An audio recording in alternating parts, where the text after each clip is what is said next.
It's the Hoffman Show on a banger of a news day here on the Team 980, always live as well on the free Odyssey app, and of course, streaming live on YouTube as well at the Team 980, where you might have seen earlier Logan Paulson and I reacting to the news that Jahan Dotson's been traded to the Philadelphia Eagles. If you missed that, we will play it for you coming up at 5 o'clock. Really good stuff from Logan. And that is also in the Take Command feed if you want it. This is why you subscribe to our on-demand platforms, because when stuff happens, if you can't get to a radio, we got other places that we can get you information. So subscribe on YouTube at the Team 980. Subscribe to the Hoffman Show feed. We sometimes put stuff in there. Of course, Take Command for all your Commanders news. And I'm sure many of you have been listening for a couple hours now on the radio from Sheehan, taking the breaking news there in the late 11 o'clock, early noon hour, and then through Russell's show. And hopefully you'll stick around for a while with us. This trade is one that I'm not saying this to like toot my own horn by any stretch of the imagination, but I feel like we were one of the first people to say, hey, this might happen. This might be coming. It's pretty clear they're not super psyched with Jahan Dotson and how things are going. And at that point, with a guy who was a first-round talent, a guy who's clearly coveted by others in the NFL, it only made sense. And so it wasn't like I had any inside information. Sometimes, you hear something and then it finally happens and you can be like, I was sworn to secrecy. I knew. I didn't know jack. Here's what I know. Logic and the way Adam Peters seems to operate and do business. And the way he does business is if you're in, you're in. If you're out, you're out. And if you're out and you have value, I'm going to get said value for you. And so I know a lot of people have a lot of consternation about the fact that this deal was made with the Eagles. We'll get there in a second. But first, you have to decide on a binary. Is Jahan Dotson worth trading or worth keeping? And to do that, all you need to do is look at other players who probably have some level of value around the NFL based off of their similarly high draft status here in Washington and how they've approached spring and summer. And the reality is that another guy who is in a more precarious position than Dotson was has attacked his challenge with a very different mentality, seemingly, than Jahan Dotson did. Jahan Dotson just had to get with the program. Jamin Davis has had to switch positions.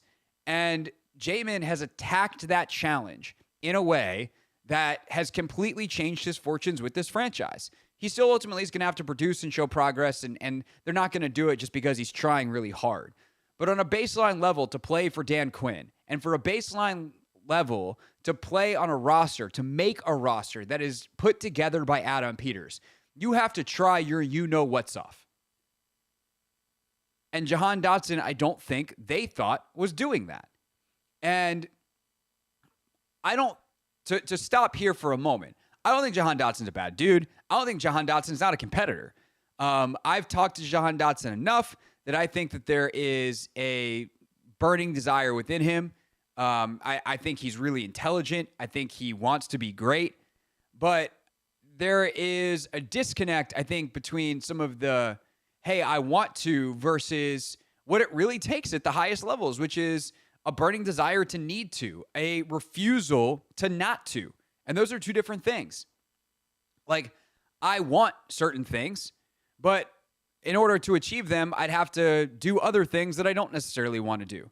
And sometimes those are big things, and it's like, man, you're gonna have to strap up and do it. And other times it's like, yeah, that's actually not worth it. But when it's your vocation, when it's your livelihood, and if you want to stay where you are and you're told a certain task, you better do it. And your talent alone, especially when you were selected on talent by other people and the new people in charge may not have the same value on your talents, you better do the things they ask. And I don't have anything concrete that like Jahan did not do this drill or Jahan did not attend this meeting. I don't think it was anything that like, obstinate, anything that was that insubordinate. But it's like, okay, when we do this drill, we do it at a certain speed. We do it with a sense of urgency. And specifically, when we play ball, when the whistle blows, when we strap up, when the pads are on, and I need you to get to 7 yards on this route now, you can't be dancing at the line of scrimmage. And once we get 10 yards into this route and we take a little bump, I can't have you getting knocked off. We need to empower you with the techniques and the know-how to fight through that. We need you to maybe get a little bit stronger and put in the work in the weight room in a different way, to play the way that we want you to play to succeed. Because ultimately, this is about winning.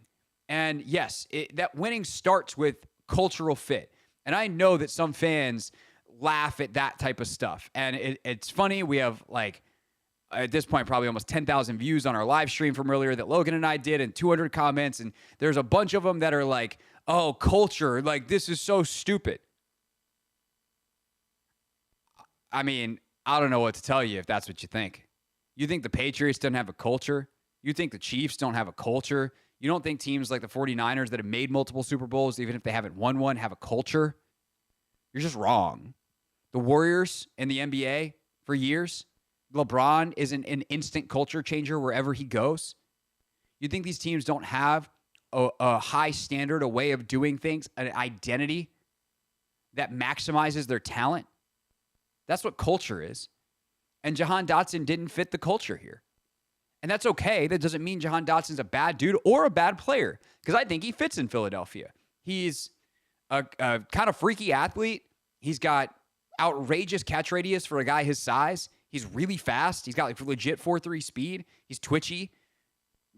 That's what they do there. They get athletes, and some of them work and some of them don't. And I know everyone's like, oh, never pick up the phone when Howie Roseman calls. Howie's got a pretty wide swath of hits and misses. But the thing is, he's taken enough swings that the hits stack up over time. That's how they choose to go about team building. And they have been lucky up there to have guys that set their culture for a long time. And I think what's interesting about the Philly side of this, not to get too off the Washington side, but what's interesting about the Philly side is they're at a crossroads. They've always had Jason Kelce. They've always had, in this most recent run, Fletcher Cox. They had guys like Chris Long back in the day. They've had Brandon Graham. And now Graham's kind of the last of the Mohegans here. And we're going to find out if the culture was passed down through guys like Jordan Mailata. I guess Lane Johnson's still around as well. Jalen Hurts, A.J. Brown, Devontae Smith, Jalen Carter. Their next round of superstars are tasked with becoming leaders. And we're going to find out if they're up for the task or if they lost something that they just never replaced on an intangible level. And thus, all this talent that's going to collect in Philadelphia could wind up going the way of the Vince Young Dream Team. We're going to find out, because damn, they got a lot of talent. But is Nick Sirianni the right guy to put it all together? Do they have the right scheme? Do they have this? Do they have that? We're going to find out. But on the Washington side, with where they are in their rebuild, with an understanding that they need to bring in immense amounts of talent over the next not just 1, but 2, and really 3 years. The thing that they want to establish right now is an identity level, who we are, what it means to be a Washington Commander. And it is very clear that Jahan Dotson did not fit that. Getting a third-round pick in return is a pretty nice price for a guy with 2 years left on his rookie deal, a.k.a. you have to make a decision on him after this year. Do you exercise the fifth-year option? Do you extend? Do you just play out the contract and maybe lose him for nothing? Now Washington doesn't have to deal with that. Adam Peters doesn't have to think about that. He's not all of a sudden considering, as he potentially considers a trade for Brandon Ayuk or another receiver, or thinks about that position in the long term. Am I going to have to pay Dotson? No. Maybe he already knows that he wants to pay Terry McLaurin, as his contract will probably need addressing after this season. Now, you're not worried about a logjam at that position. This is good roster management. This is good cap management. This is good asset management. This is good culture management. This is good management, period. And I'm not going to, I think I've been doing this long enough and covered enough transactions, covered enough everything that you guys should know, if you're not new to the show, that I am certainly not going to sit here and just endorse and rubber stamp every move that gets made by every executive in town. There are some that have made no sense. There are some, even with some franchise stalwarts, going back to like a Bradley Beal, that I'm like, this is nuts. This one, not that hard. Frankly, it's just not that hard. And I say that as a guy who likes Jahan personally, who likes him as a player, but he does not fit what Washington wants to do. and is a team that has established themselves as one that wants to build in the draft to acquire a third-round pick next year and 2 sevenths, which can be tacked on to something else to help you move around, that is good business. When we get back, we'll talk more about this and why maybe Philly looks to do it. And, of course, we'll take your calls for most of this hour. 301-230-0980 is the phone number. 301-230-0980. It's the Hoffman Show, talking about the breaking news earlier this afternoon. Jahan Dotson traded to the Eagles here on the Team 980.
We'll take your calls on the Jahan Dotson trade starting at the bottom of the hour, but you can go ahead and get in line, if you will, now, as I know many of you have thoughts, at 301-230-0980. So I said we'd circle back to the Philly part of this. Not necessarily like why Philly makes this trade, although we'll touch on it.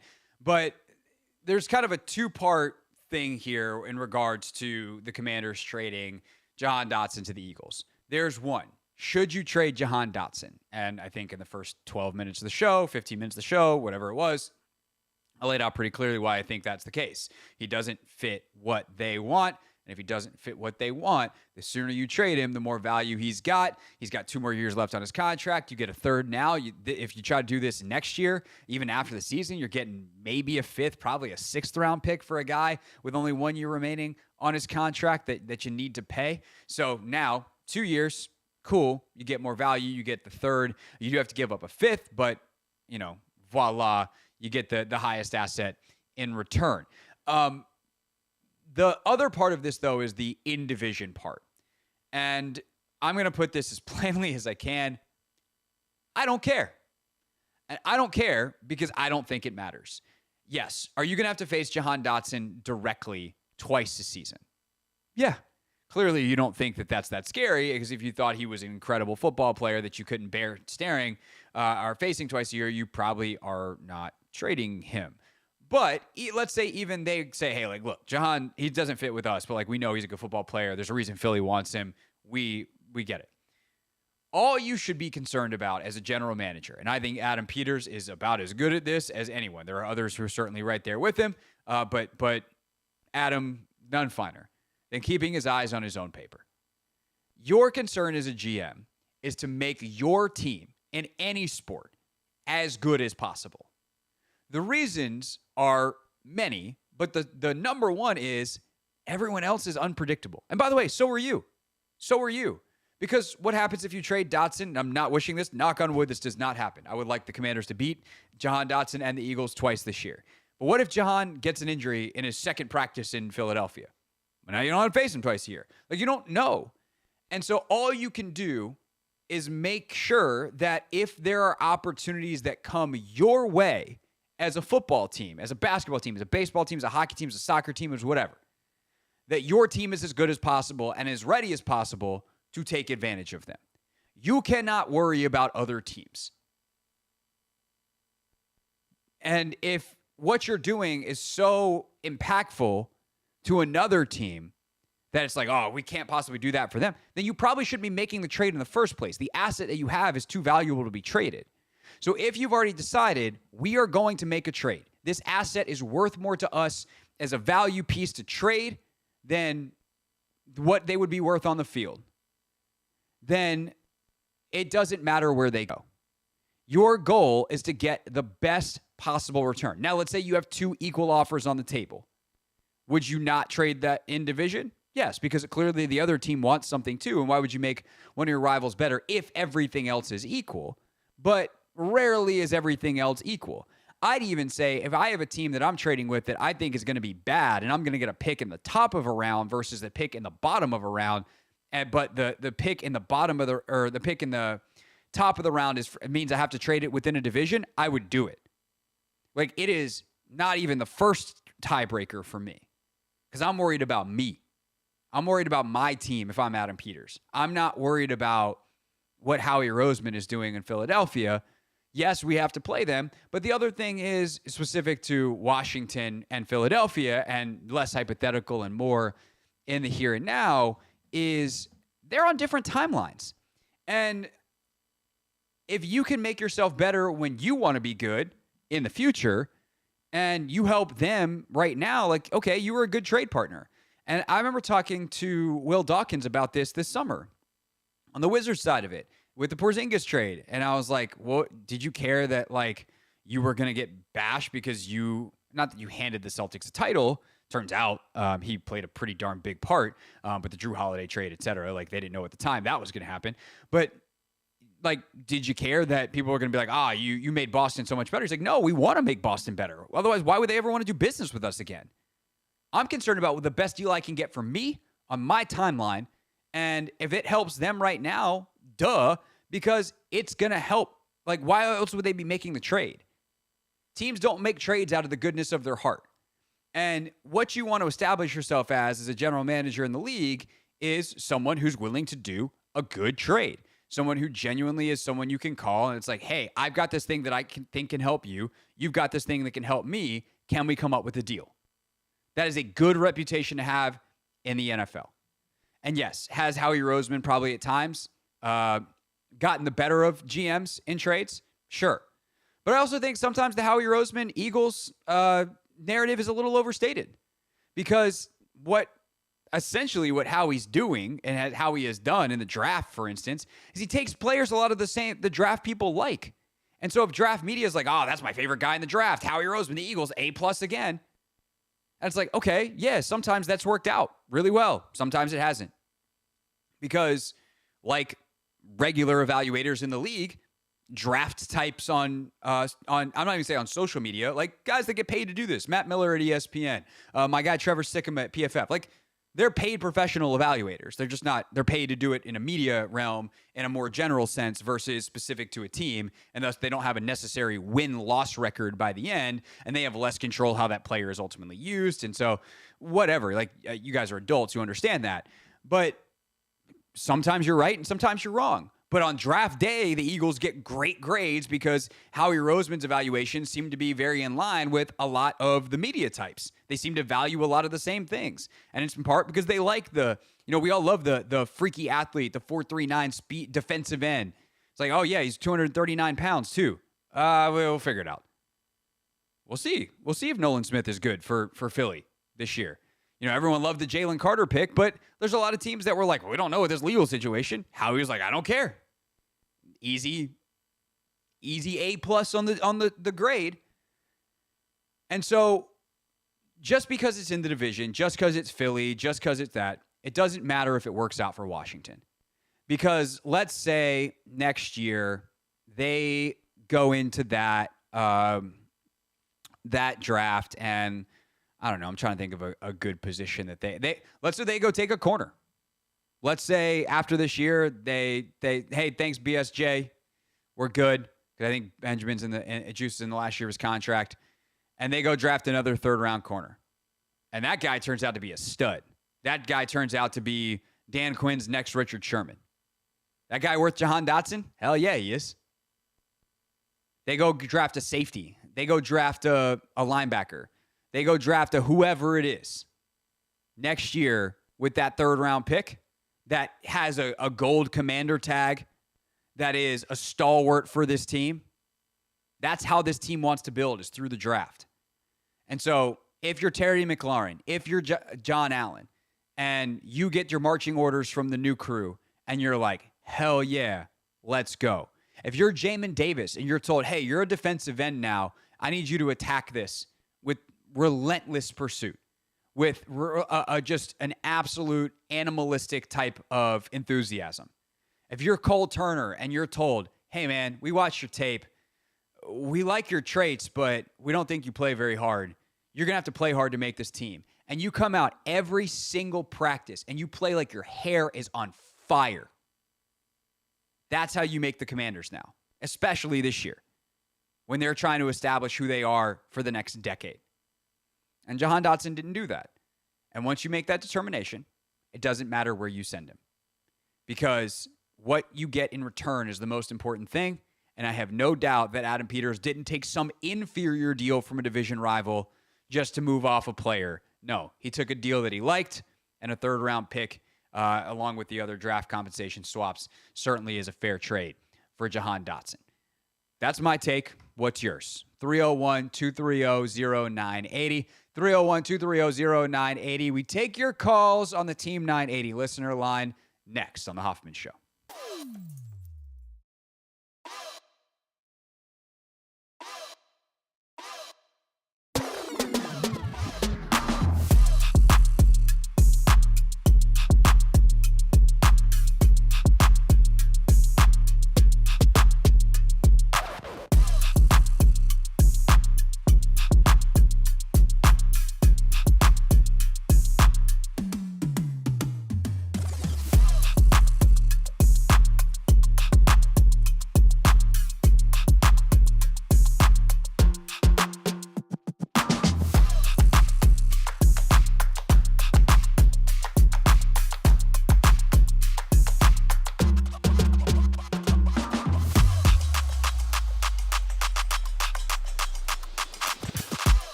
brought to you by Floor & Decor. Unbeatable prices, unmatched in stock selection. Floor & Decor has more styles of laminate, vinyl, tile, wood, and stone for anyone looking for the right price and the right look. Your next beautiful space is at Floor & Decor.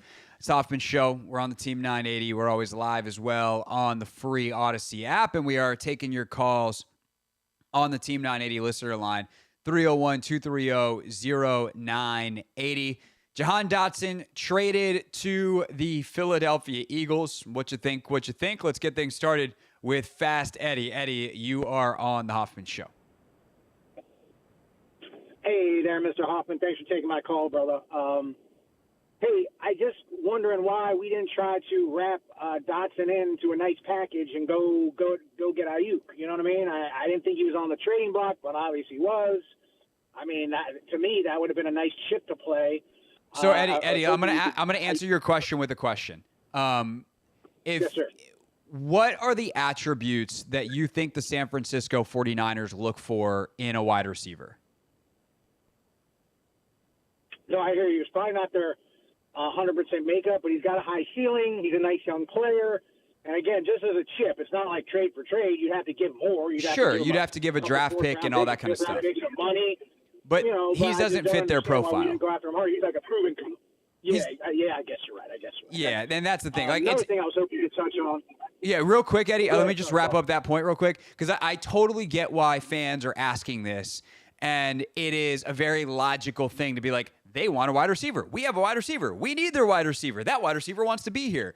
But at the end of the day, you have to think about it the same reasons that Adam Peters, the guy who helped build as much as anyone, not named Kyle Shanahan and John Lynch, that 49ers roster and what they're about, the same reasons Jahan doesn't fit here are why they wouldn't be interested. So I get the question. I totally understand the thought process, but it's simply the simplest, most crude version of the answer, Eddie, is actually because the 49ers can say no. What else did you have real quick on the Dotson trade? We got a ton of calls, but real quick, what else you got?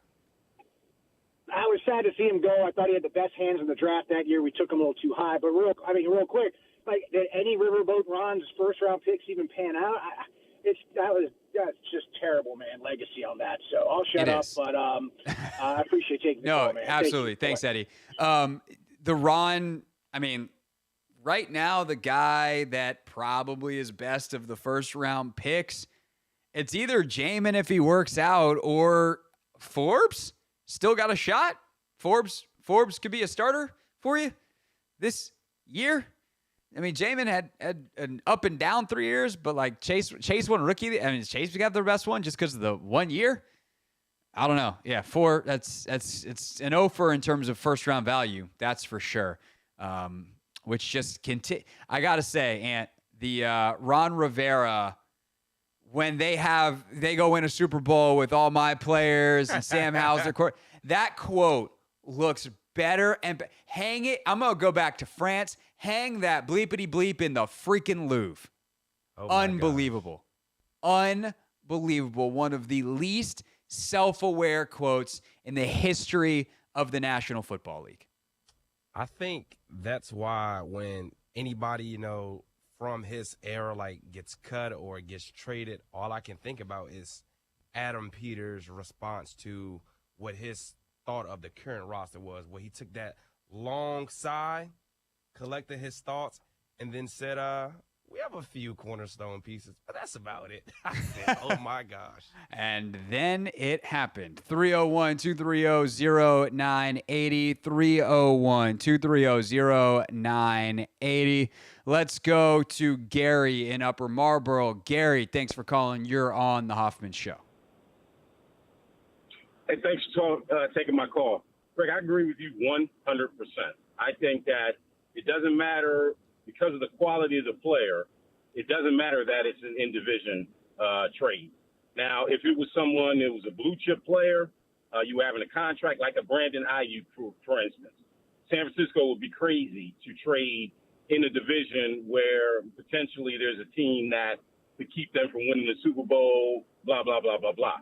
But that's not the case here. This guy couldn't get open with our corners, okay, in training camp, obviously, and we don't have the best corners in football. So he didn't show this new group that he fit in, that he could thrive in this offense, and that combined with the tape that he had last year, you try to get something up, from this, for this guy, and they got a 3rd round pick, and the left tackle that people think is going to start for this team this year was a 3rd round pick, and if you do everything all over again with Dotson, he was probably a 2nd or 3rd round pick.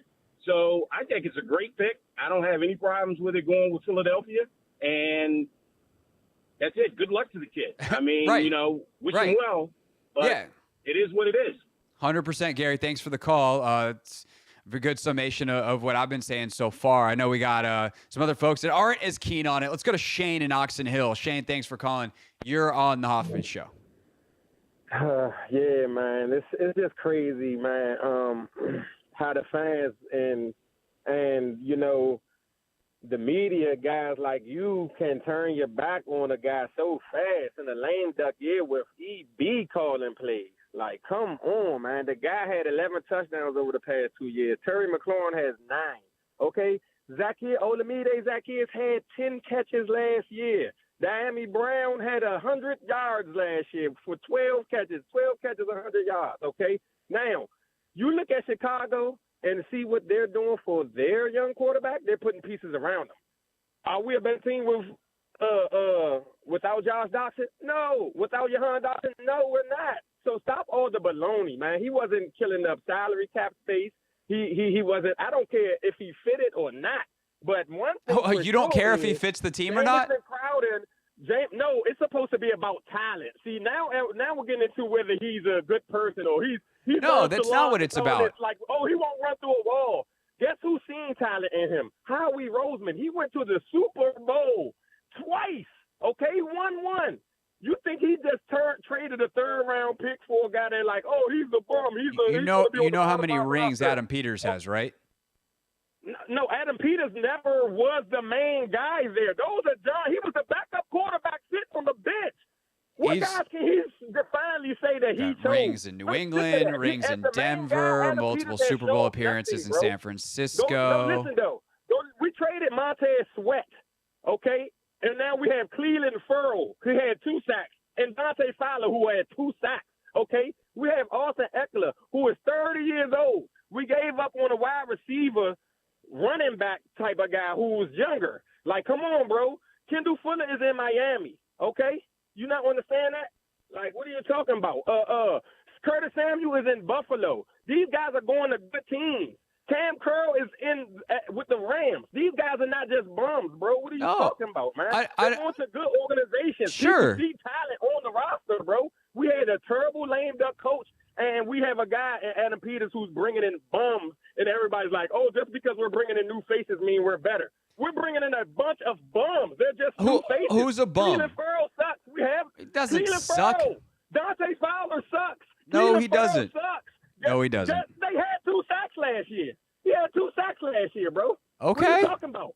There's more to playing defensive end than getting sacks. We traded him in the Pro Bowl, bro. They also signed him for 1-year deals to help establish a new culture and build on. And this is how you build a sustainable winner in sports. Something that you clearly don't know about because you just yell despite being a DC sports fan and haven't seen a winning sports team make a conference final since 1999. That'll be good, Anthony. We're good there. We're good on that one. I get the point. Shane made his point. I get it. Are they a better team today? They're not any worse. Like, I hate to break it to you, dude. I was out there a lot. Jahan Dotson wasn't doing anything more than Olamide Zacchaeus, who had 10 catches last year. He wasn't doing a whole lot more than Diami Brown. He's actually doing less than Diami Brown, who's got whatever your stats are on Diami Brown. It's not about past performance. It's about projecting the future. And also, they are trying to build something here. They are going to build through the draft. The thing most of y'all have been calling this station for 40 freaking years, asking for a general manager to do, and now they're doing it, and you're attached to a guy that had a decent rookie year, although he was banged up, and a terrible year last year. Watch the tape.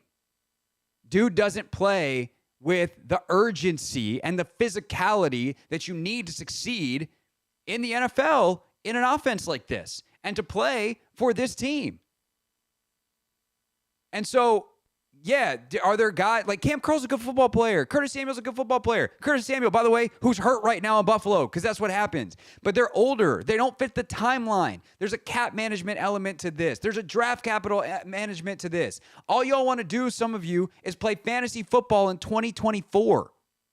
They're not winning the Super Bowl this year. Stop caring about 2024. I'm sorry, you've waited this long. You're going to have to wait a little bit longer. Instant gratification doesn't work in sports. The Houston Texans had about as good of a year as you could possibly dream of last year and got beat in the playoffs in the first game they played, second game they played, whatever it was. They didn't sniff the Super Bowl, and they weren't going to. Now, they went out and made some moves that maybe they will this year, and that could be Washington next year. And guess what? Guys like Cleveland Ferrell and Dante Fowler, who signed one-year deals, probably wouldn't be a part of that. But what they are going to do is teach the young guys how to play at a high level. And if you go ask the San Francisco 49ers how they've built a sustainable contender, I know they haven't won a Super Bowl, but going to the number they have is incredibly impressive. And if it wasn't for Patrick Mahomes being some godlike football player, then they probably would have at least one ring. Then, like, you go back and look at a guy that I know pretty well named Logan Paulson. Logan wasn't a great player. Logan would be the first one to tell you he wasn't a great NFL player. But if you go back and ask San Francisco, like, who are some of the guys that are really important to establishing the culture there, establishing what it meant to be a pro, establishing the standard that you maximize each and every guy that you bring in when you build through the draft, a guy like Logan has a huge impact on a guy like George Kittle, who is absolutely not a bum. And I guarantee you Shane and Oxon Hill would have called a San Francisco radio station in 2017 and been like, Logan Paulson's a bum. Okay, fine. He's a bum who knows how to teach other guys who are not bums how to play. And I also find it hilariously ironic that you call this radio station and then talk to me about, now we're talking about whether he's a good person. When I have explicitly said, I like Jahan Dotson a lot. I think he's not competitive, but it doesn't translate to the field. And then you go and start calling people bums. Don't do that. We don't do that on this show. We don't call human beings who are professional athletes bums. Lame. Don't do that. No more. Anthony, new rule. Anybody calls someone a bum, it's an automatic hang-up. Those are the rules. Gotcha. All right. When we get back, more of your calls.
It's the Hoffman Show. We're on the Team 980. We're always live as well on the free Odyssey app. Here's the deal. We're going to take calls as long as y'all are calling on the Jahan Dotson trade today. If the calls dry up, we'll go some other analysis on it, including some thoughts from Logan and what we talked about earlier today on Take Command. It was instant reaction. I know a lot of y'all are getting off of work, and you don't have the ability to catch a live stream at 12:30 when news breaks or whenever it was that we did that show earlier today. So we will deliver it to you here on the radio. If you're on your way home now and we're just taking calls until you get out of your car, the good news is that is on the Take Command feed if you want it. This is why you always subscribe to the on-demand platforms, because when things happen, we give you content on demand. That's how it works. Okay, we're taking your calls, though. 301-230-0980 is the Team 980 listener line.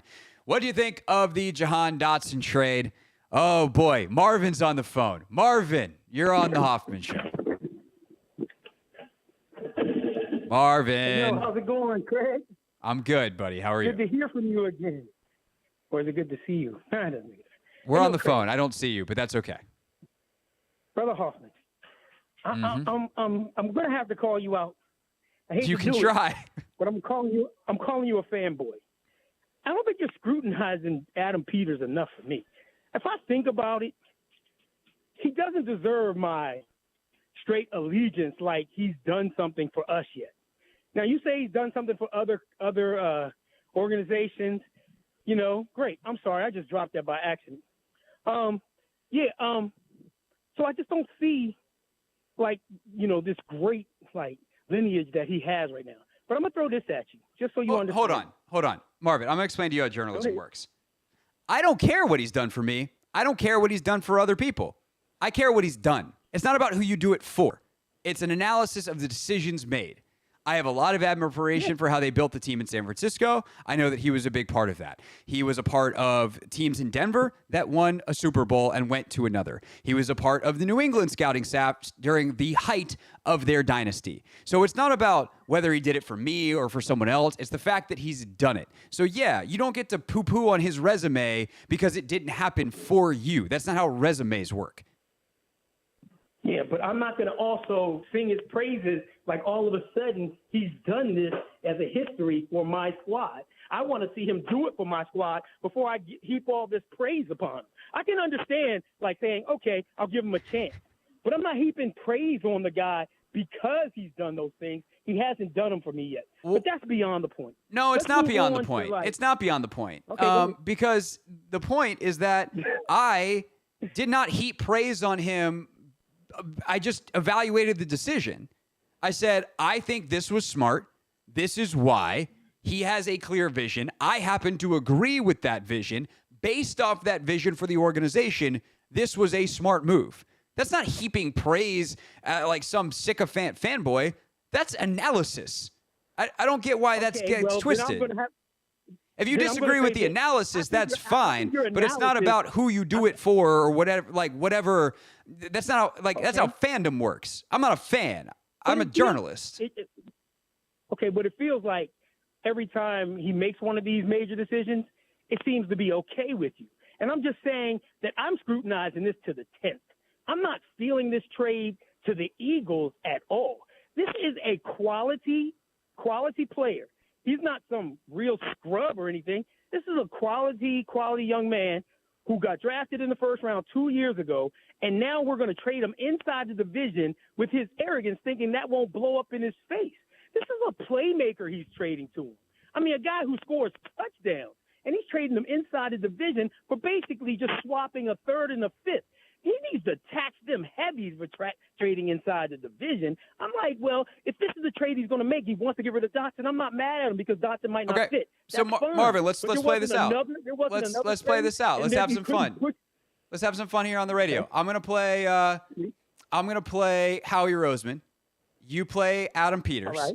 You want to trade Jahan Dotson to me, but you want to get a better deal. Go. Okay, so I see you guys as a really good team this year, and you're probably going to be in the upper half of the draft. So a second makes more sense than a third. I'm not doing a second. Okay, you're not doing a second? Then the third, but I'm not trading the fifth. because that's the actual Fifth or no deal. value of a first-round pick. Fifth or no deal. The actual value of a first-round pick 2 years ago. That's your So you're value, saying not no mine. deal, I no get to deal. I get to say no. Fifth or no deal. Okay, but fine. I don't have to trade the young man either. See, the whole point is I need to make sure I get value for my team. He seems like he's just dumping this guy. A third for a fifth? A You're third basically just isn't getting dumping 100 it. What? A third, like a basically third round pick. dumping Look, him to a third Marvin, round. I will give you this. NFL trades have never made sense to me. So there is just we're floating in the ether part of this, and I'm like, you know what? Marvin might have a point because the NFL trades, they've always felt a little unbalanced. But a lot of it has to come down with contract control. He's got 2 years left, not 4. The player that they're going to get next year, at the time when Jahan Dotson will have 1 year left, will have 4 years of control at an even cheaper number than Dotson. And I would bet that Adam Peters thinks he can find a receiver in the third round next year that is every bit as good as Jahan Dotson. Because, well, I agree with you. Jahan Dotson has had a knack for getting in the end zone, being a playmaker, which is why you get a third, not like a fifth or a sixth for him. And, like, he has missed time. He was top 10 in the league in drop percentage last year. And he does, like, the tape doesn't lie, and neither does the practices. He doesn't play with the urgency. And by the way, here's the other part. I'm actually glad that we kind of gone through this, Marvin, because here's a part that I haven't said yet that I should have. They have been coaching him since the spring. And they have been trying clearly to get something out of him, whether it's the way he runs his routes, a physicality in the blocking game, a technique, whatever it is. The way that they have coached him to try to get something more out of him so that they would like him and keep him, which was obviously what they wanted to do when they got here. No one wants to trade a former first-round pick. He hasn't done it.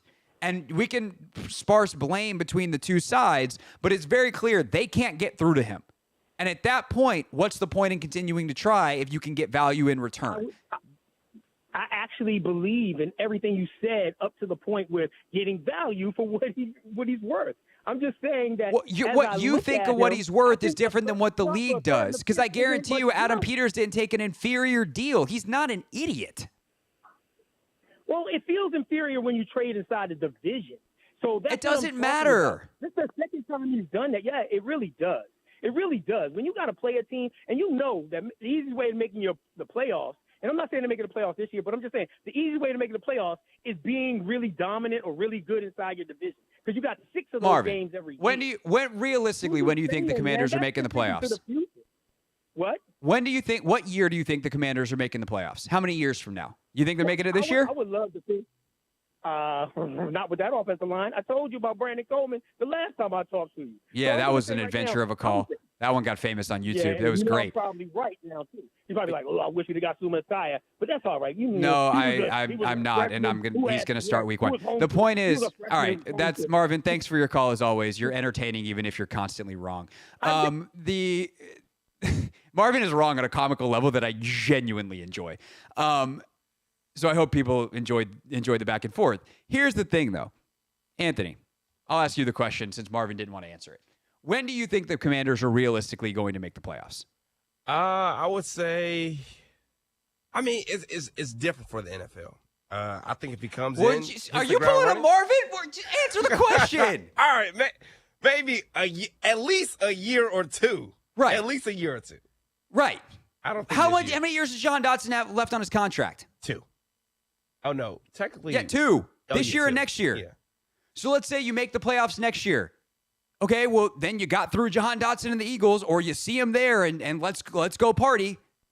And if it takes 3 years, like the third year from now, it's worked out and they've now spent a bunch of money on Jahan Dotson, or he's not even on the Eagles anymore. It doesn't matter. It doesn't matter trading the division unless you are currently a division favorite and you are trading with the other division favorite, in which case you're probably not trading a good player. Trading in the division doesn't matter if you're on separate timelines. Literally, they don't intersect.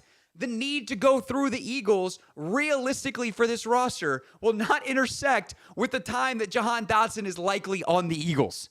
Stop doing that. It's math. Although I should be careful about telling people it's math because I'm bad at math. That is a show problem, Anthony. Yeah. Well, there's that. All right. take more of your calls next. 301-230-0980. Your calls on the Jahan Dotson trade on the Team 980.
I'm not gonna lie, Anthony. I feel a little bad about playing that hour open these days. It's still hilarious and an all-timer show moment, but we have moved on from the We Are the Defendants era. You're right. My bad. No, I think we should still play it. We moved on from the Jahan Dotson era as well. It's the Hoffman Show on the Team 980, always live as well on the free Odyssey app. No, not my beat today for the very simple reason that we got a ton of phone calls that we would like to get to. We'd like to talk to you. Phone lines are damn near full. 301-230-0980 if one opens up. Let's see if we can get a couple in here. Let's go to Rob. Rob, thanks for calling. You are on the Hoffman Show. Rob, going once, going twice. Let's go to Ray. Ray, thanks for calling. You're on the Hoffman Show. Hey, what's up, man? How y'all doing? Doing well, Ray. Appreciate you calling. Hey, you know what? When I first heard about the trade, I thought about the inter-conference trade. And I'm old school, I'm up there thinking, why would we trade to Philly? Somebody that's in our conference for a wide receiver. And then I did my homework on it. Philly, Jahan Dotson gonna be a third string wide receiver in Philly, at best. Yep. Their third string wide receivers don't produce. If you really look at their pass, their third string wide receivers don't produce. Now, as far as the trade is concerned, I really do think we got our worth out of him because, realistically speaking, Jahan Dotson should have been taken in like the second or third round in that draft. But that's Ron Rivera and his people, so they do their own evaluation. And I looked at who are we going to compare this draft to, and I looked at Buffalo when they traded Stephon Diggs, all right, to Houston. Mm-hmm. They traded Stephon Diggs to Houston for him, a 6th-round pick, and a 5th-round pick, and Stephon Diggs to Houston, just to get him a 2nd-round pick. And you talk about this guy, Jahan Dotson, that don't even have the stats. I know he's younger, but he don't even have the stats that Stephon Diggs had. And they got a 3rd round and 2 7s out of it. They had to give up a 5th. I think that was damn good. Considering. I mean, if the guy don't want to be a part of what's going on here, man, I'm like, that's just like with Jonathan Allen. If he don't want to be a part of it, I'll see you later. Right. Get your draft capital out of him and do what you got to do. Ray's phone's breaking up, but Ray, appreciate the call. And I think that's a good point. Like, they gave everybody kind of the same relative version of, like, get on board or get out. John Allen got on board. Jamin Davis got on board. It took a while, but you know who else is on board? Emmanuel Forbes is on board. Forbes has really had a nice couple of weeks, and they have been really, really happy with how he's worked. They haven't liked how Jahan Dotson's worked. And so if he doesn't want to be here, and he's not willing to do the things that it takes to be a part of this football team, then let him go. I will say on the trades are really hard in the NFL because you're factoring in production, you're factoring in age, you're factoring in contract. And part of the reason that Buffalo doesn't get more in return for Diggs is because he's got a big, giant contract. Now, Houston doesn't care. And that's actually a great example to take some of the emotion out of it and talk about varying timelines and cap management and roster management and asset management. The Bills knew they were up a creek salary cap wise, and they made a bunch of hard decisions this year and crammed a bunch of dead money into this year so that next year they can try to take advantage of the back half of Josh Allen's prime and surround him with a better football team and try to win. They still think they can be good this year, and they're right because Josh Allen's amazing. Josh Allen was an MVP top 3 guy last year. He played awesome, even if it hasn't happened for him in the playoffs yet. But they knew that some of their older players and a guy like Diggs, who had become kind of a pain in the butt for them, weren't worth what they were going to pay, and that the money long-term was a bad deal for them. They needed to get out. They ate a bunch of dead money this year, and next year they're going to have a ton more cap flexibility. Meanwhile, in Houston, they're like, look, as long as Diggs doesn't derail our whole program, we can deal with a little bit of whatever it is. Plus, he'll be happy it's his first year. There's a honeymoon phase. And the money doesn't matter to us. One, because they probably pay him less because obviously all the bonus money was paid by Buffalo. So the cap hit is going to be lower for a team receiving a player in a trade than one sending them out. The dead money is the prorated cap number. If you understood all that, congratulations on being a contract nerd like me. But the point is, Houston has a rookie quarterback contract. Houston knows, and they have a rookie quarterback who's very clearly ready to take them in year 2 into the playoffs because he took them miraculously in year 1 to the playoffs. So let's take advantage of this rookie quarterback contract.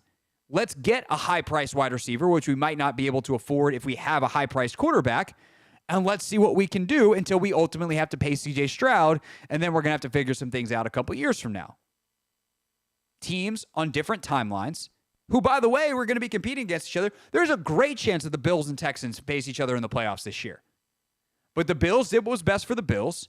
The Texans did what's best for the Texans. The variety of factors in contract and age and production make the trade what it is. And both teams move forward. You don't look back. And that's, I'm not going to say it's how I feel about every trade. Like, there's some that if it's pretty obvious in the moment, like, I don't know, since it's another dump on Ron Rivera day, trading up for a long snapper, not a great trade. Knew that one in the moment. Became even worse when the long snapper wasn't good enough to survive his rookie contract. But by and large, most trades, like, teams are, if they wind up actually working out for both teams, it's because they're on different timelines, and it doesn't really matter if it's in the division or not. 301-230-0980. Let's go to... Let's see who we got. Let's go to Nigel. Nigel, let's go to Nigel. And then we'll get to Rob since Rob's phone is working again. Nigel, go ahead. You're on the Hoffman Show. What's up, Craig? How you feeling? I got 2 things to say. First, I want to comment on the last couple callers. First of all, Craig, you're not a fanboy. I thought that was real crazy that Brett tried to call you that. But Marvin's an interesting character. So it is what it is. Yeah, but my opinion on, like, I get a chance to listen all day because I work in transportation, and I've been hearing a lot of fans call in and, what will we do in the division and all of that. I mean, like, we as fans, and I'm only 26, so I ain't seen them win nothing, but I'm going to say it like this. I feel like this fan base has gotten to the point where they want a microwavable fix. Yes. This is Adam Peters and Dan Quinn, first year there. We haven't seen them play no football games. I heard one of the callers say we not being critical of Adam Peters. We don't even know what this roster look like on the field yet. We ain't played one football game yet. So to say that this roster is worse off than what we had before, and to speak on Jahan, even with Jahan going to the Eagles, okay, cool. I think we got more than what we should have got for him, honestly, if you, like you said, if you look at how NFL trade goes. You look at him going to the Eagles, you done seen the Eagles grab a couple players over the last 4 years, thinking, we're going all in for the Super Bowl. Look at, they grabbed Hassan Reddick not too long ago. Where's Hassan Reddick at now? Fighting for a contract out with the Jets, right? Yeah. See, the Jets would actually love to know that question, Nigel. They would love to know where Hassan Reddick is. Exactly. And you would say he had better play than Jahan Dotson, right? For sure. So I rest my case, like, the Eagles can do this, and it's like, we're fighting against ourselves. No, we're not. I mean, the Eagles, Howie Roseman been doing this thing the last recent years, but that was their first time winning the Super Bowl in franchise history recently. Right. So let's not act like they a top-tier franchise or they got it all figured out. Are they a good team? Absolutely. But like you said, by the time we get to become a good team, we're quite sure Jahan Dotson won't be in the fold no more. For sure. They can't pay A.J. Brown, Dotson, and Smith. Right, and they've already paid the other two, by the way. So exactly. Totally. Nigel, really appreciate the call. We got to run because we're up against the break, but great call. Please call back anytime. Appreciate you listening all day long. Here's the other thing that is a quiet part that I can say out loud that Adam Peters can't. Adam Peters probably knows this roster is only so good right now. Like, it's year 1 of a rebuild. They know this. They're the ones who stripped the things down to the studs. You don't think that they know the talent? They know what they brought in. They know why they brought it in. They have a long-term vision. And yes, I realize that sucks for 2024. That for 2024 to be told, it doesn't really matter. Not the greatest way to be a football fan. But unfortunately, there's not a better way to do it. If there was a way to microwave success, teams would do it. But you can't. unless you sign a mega free agent quarterback, and those typically don't become available unless a bizarro world, Tom Brady, end of his career, Peyton Manning, end of his career with a neck injury that you don't even know if he's going to be able to play football again, a Matthew Stafford trade. And again, Stafford, to get him, the Rams gave up 3 firsts, I think it was, and Jared Goff, who they took 1-1 overall and took them to the Super Bowl 2 years prior. This stuff is expensive. It's hard. And you have to get a ton right. And so thus, the number of factors that you have to change, and especially when you're starting from scratch, which the Commanders basically are because Rivera left them a poopsie roster, it takes time. And, they're not, Adam Peters is not going to come out and say, yeah, we don't know. We don't think we're going to be that good this year. Because you might as well mess around and find out. There's a way that they're good this year. If Jaden turns out to be really good, Terry finds form, John and Duran play at Pro Bowl, all-pro levels, Bobby Wagner still got it, Emmanuel Forbes rediscovers what the football is like he did, and has a couple pick six. There's a way that they're a good football team this year. More likely, they're not. And Adam Peters probably deep down knows that. But that's not what he's trying to do, is win a Super Bowl in 2024. He's trying to create a window from, let's call it 2026 to 2032, that they have a chance to win it every single year. It's the Hoffman Show. We're on the Team 980. We're always live as well on the free Odyssey app, and we're taking more of your calls next.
Hoffman Show on the Team 980, always live as well on the free Odyssey app, streaming live on YouTube if you'd like as well at the Team 980. Chat is popping off. Appreciate everyone who is in there watching. And if you're like, hey, I'm really enjoying the show, but I'm almost home and I need to be able to keep listening or watching in my house. Free Odyssey app works on your Alexa-powered devices, and of course, you can watch on your smart TV using YouTube. Just search the Team 980, and we are streaming live there. Taking more of your calls at 301-230-0980. All right, let's get back to Rob. We tried to go to Rob earlier. His phone was not cooperating. Rob, we got you this time? Yes, I think so. Absolutely. We got you. All right, what you got for us here on the Jahan Dotson trade? Well, I heard Rick Doc Walker talking the other day about Dotson, and he done something that a second-round pick that Bobby Becker drafted way back in the day, and they wasn't committed to blocking. I mean, he missed 3 blocks the other night in the Dolphins game. I could stand there and just be like a statue and be somewhat of a block at my age. So, and he didn't even give an effort to it. So that's what they're trying to build. And if you can't block as a wide receiver, to me, that's part of the package. You got to be able to do it. All right, thanks for the call, Rob. I'm just gonna say this. I don't mean to be rude to Rob. Rob, no, you couldn't. You could not stand there and block at your age. I promise you that. Blocking is hard. Jahan Dotson did not do it well at an NFL level. That does not mean you do it. We don't play those games. We don't call people bums. We do not pretend that playing NFL football is easy. It's a respect thing to say that the job that Jahan Dotson was trying to do is hard. It's really hard. However, that's the job. And the way that the Commanders laid out that they wanted the job done, Jahan Dotson was not up to. And that is why Jahan Dotson is no longer a Commander. 301-230-0980. Let's go to Aries. Tony. Tony, what's up, man? You're on the Hoffman Show. Hey, Craig, how you doing, man? Me personally, I like the trade. I thought, we have too many small receivers anyway. Terry is a nice size receiver, but still, Deshaun was smaller. So I think we still need some receivers, possession receivers with a little more height that we can be a better threat down the field, even better in the red zone. So I like the trade, and I wish they would go out and at least make a play for T. Higgins, because he's a guy for a size and everything. I think he can help us in the red zone. And like I say, we just need some more receivers with size and everything. And so I don't mind him going to the division and everything, because, again, he was all right, but he was no world beater. He did what he could do for us, but still, I don't think he would be that much of a serious threat. Because if you really look at it, all our receivers of last year really didn't get too much separation from these taller and physical DBs and safeties. So, again, I think that's where another big receiver can come and play, at least equal that out. Look what A.J. Brown has done. For sure. He's been killing us all the time we play the Eagles, whether we play them there or here. Last year we had the lead. We was doing good, and when our defense failed us, A.J. Brown was killing us. He was. Receiver. And then, ironically, Jahan Dotson caught a game-tying touchdown pass late in that game because here's the thing, Tony, appreciate the call. Like, conceptually, I agree with what you're saying in terms of getting a bigger, more physical receiver. And the red zone is an area where that is incredibly useful, because in the red zone, it's really hard to create space, but the one place that there is to go is up. Hence, fade balls, etc., balls that create bigger windows because you can legitimately throw them over the defenders that tend to crowd the space because they don't have to worry about deep balls over the top. So, yes, conceptually, I agree. And the other thing I would say is Adam Peters, clearly, as you look at the way he built the team in San Francisco, the players he's brought in here, they value positional size. They go on a very simple sports maxim mantra that bigger, faster, stronger is better. And by and large, they're right. There's a reason the best of the best in the history of sports largely are guys that had great positional size and speed and strength. I mean, LeBron is the easiest example. He is essentially a point guard who is 6'8" and has, during his career, weighed somewhere between 240 and 280 pounds. So that's hard to stop. That's hard to guard. And by the way, he also runs a 4.40 and has a 40-plus inch vertical. So that's great. And then you add in the supercomputer brain, and he's, arguably the greatest player of all time. But that's an argument we can have in the middle of July when we have nothing else to do. Football, some greats with positional size, some not. But certainly, like Peyton Manning had great positional size at the quarterback position, allowed him to see the field, whole thing. Guys like Trent Williams, tremendous size along the offensive line, but also tremendous speed for size, etc. And Jahan just doesn't have that. He does have a tremendous catch radius considering his size, but he doesn't fit that mantra. Yet, he was also really good in the red zone. Yet, I don't know that this team needs a super red zone threat based off how training camp has gone. I think they're very comfortable in the red zone because every red zone period I feel like I've seen, Cliff's offense has destroyed whoever is on the other side. And that doesn't just include the Commanders' defense. They had 5 straight touchdowns in the joint practice against Miami. And Terry's been great down there. Ertz has been phenomenal down there. Eckler's effective. Like, they've got dudes that they trust. And so if you feel good about the thing that Jahan has been best at and you don't feel good about the other stuff and you feel better about other dudes doing the other stuff, it becomes pretty easy to do that. I don't think T. Higgins or Brandon Ayuk or anybody's going to be immediately brought in. Certainly could. Certainly, if they think Jaden is ready to make a run at things right now, like let's go ahead and see how good this offense can be this year. But I think patience is the name of the game here. And I know that's not sexy, that's not fun. But I really do think that waiting and seeing, one, how the Ayuk thing plays out, because what you don't want to do is Carmelo Anthony yourself. You don't want to what the Knicks famously did, where if they had just waited for the offseason, Melo was going to sign for them in free agency, and instead the Knicks traded all the players that Carmelo could have competed with for Carmelo. Don't want to do that. Don't trade draft picks that you'd like to play alongside Brandon Ayuk for Brandon Ayuk if Ayuk is not going to get a deal done in San Francisco. And if he does, that's okay. Like, wide receivers, I'm not going to say they're like even good ones are a dime a dozen by any stretch. Like, Ayuk's a special player.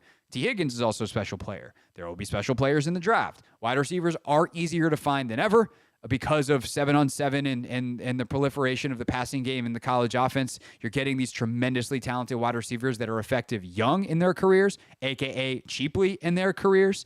And premier wide receivers cost a lot of money. So if you can get a guy in the draft at that position, you are saving a tremendous amount that you can spend somewhere else versus, hey, let's go spend on a really high-end tight end.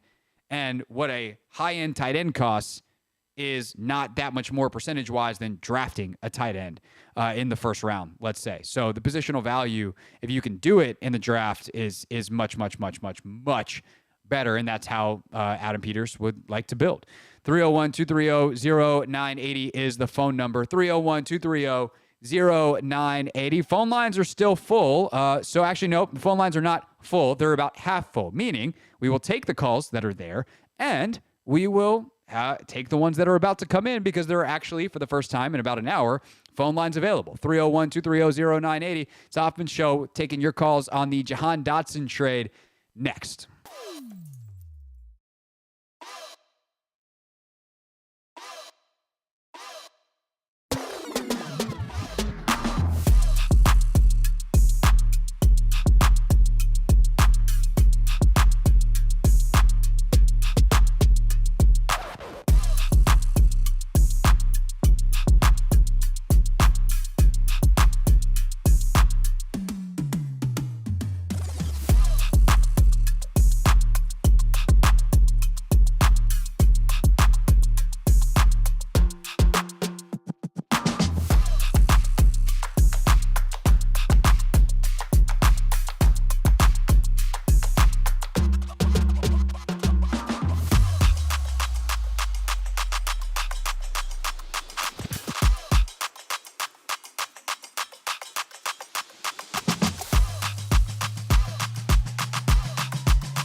Hoffman Show. We're on the Team 980, always live as well on the free Odyssey app. If you'd like to give us a call, it's the Team 980 listener line, 301-230-0980,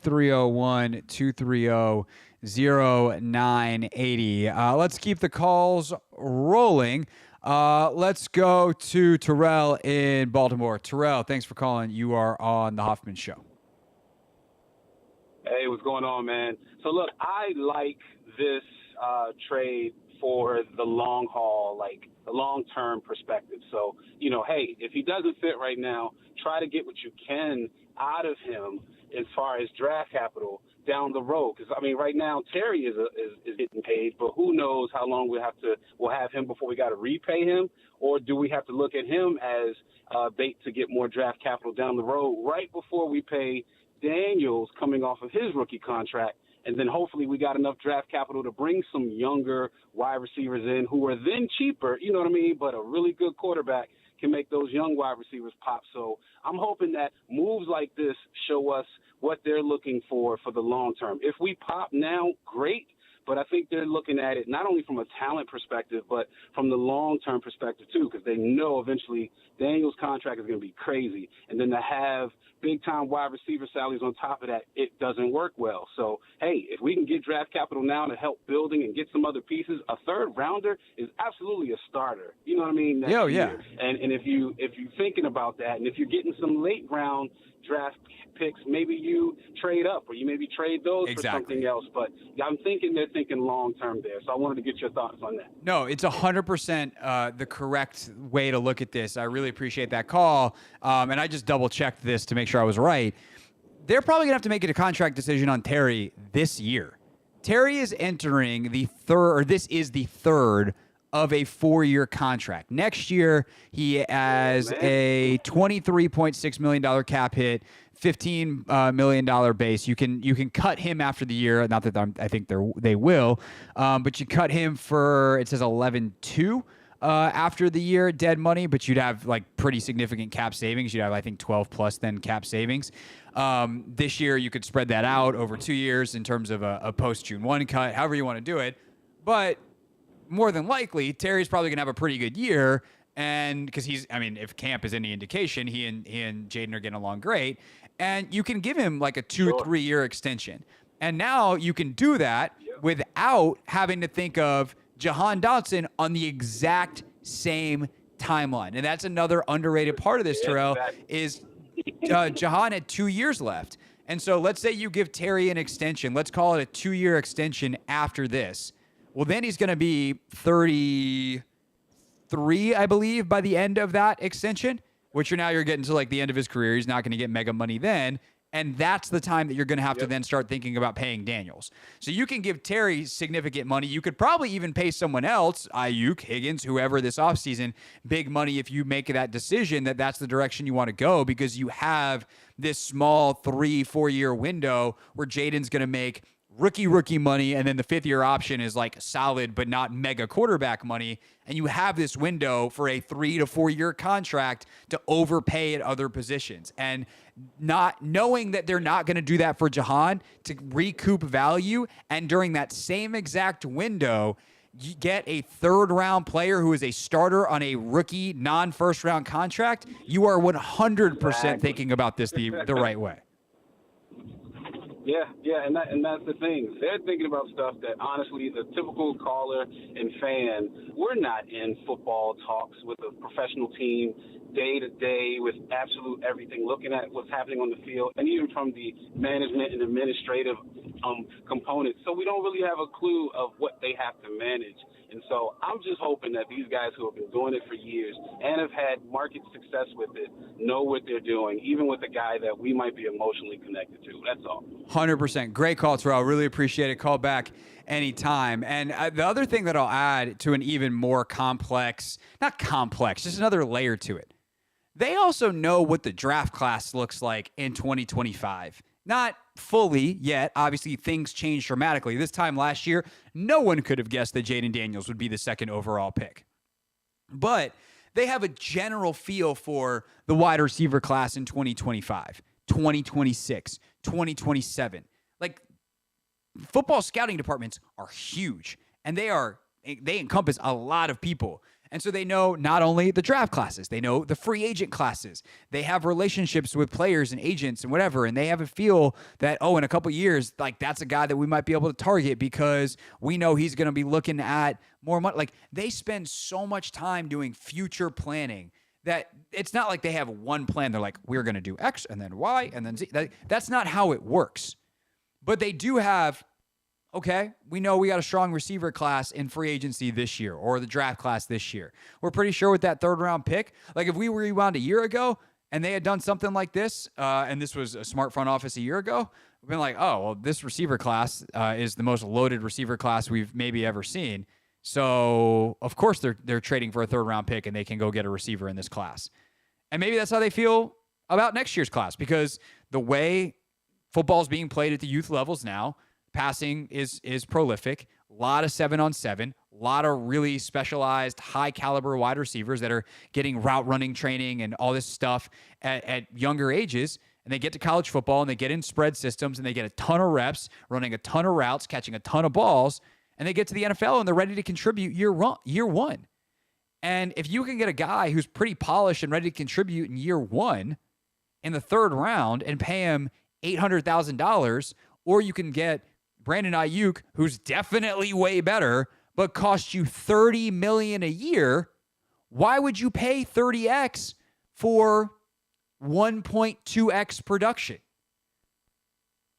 That's the math behind this. And again, like I get liking Jahan Dotson. He's got skills. He's got talent. I've interviewed him before, and I really liked chatting with him. This is kind of a no-brainer. And especially when you add in the fact that he apparently wasn't doing the things he needed to do in their program to make them want to keep him, which is evidenced by the fact that they didn't keep him. 301-230-0980. Let's go to Kelly. Kelly, thanks for calling. You're on the Hoffman Show. Hey, Craig, I love your show, man. Appreciate that. First of all, I love the pick. No problem. You always bring it. I love the pick because this is really the first move that is a shot across the bow of the culture of the organization. It shows that we have adults making adult decisions when they need to be made, and it was good for both sides. So Jahan gets another shot with a good organization, and we get the most value from him because we traded him before all these other people are cut after this third preseason game. That's a great point. Do you want something for him now, or do you want to just try to do something when the market is flooded with wide receivers that are not going to start? So as the previous caller said, you get a third-round pick, which should be a starter if you're a good front office, for someone who's not going to be a starter on your team. And if you know anything about Adam Peters, you look at the place he just came from, and you look at how physical their wide receivers are down the field when they're not in the play. And they are monsters at blocking. And so if you're not carrying that kind of energy, and, we're not at the practices, you probably wear some, but if you're not, like, bouncing off the film with that kind of energy, like blocking cats out of bounds and getting into tussles because you're blocking so rough, like Frisco's receivers do. Yep. You're not the one. So it's a good trade because it's good for both teams. So I love it.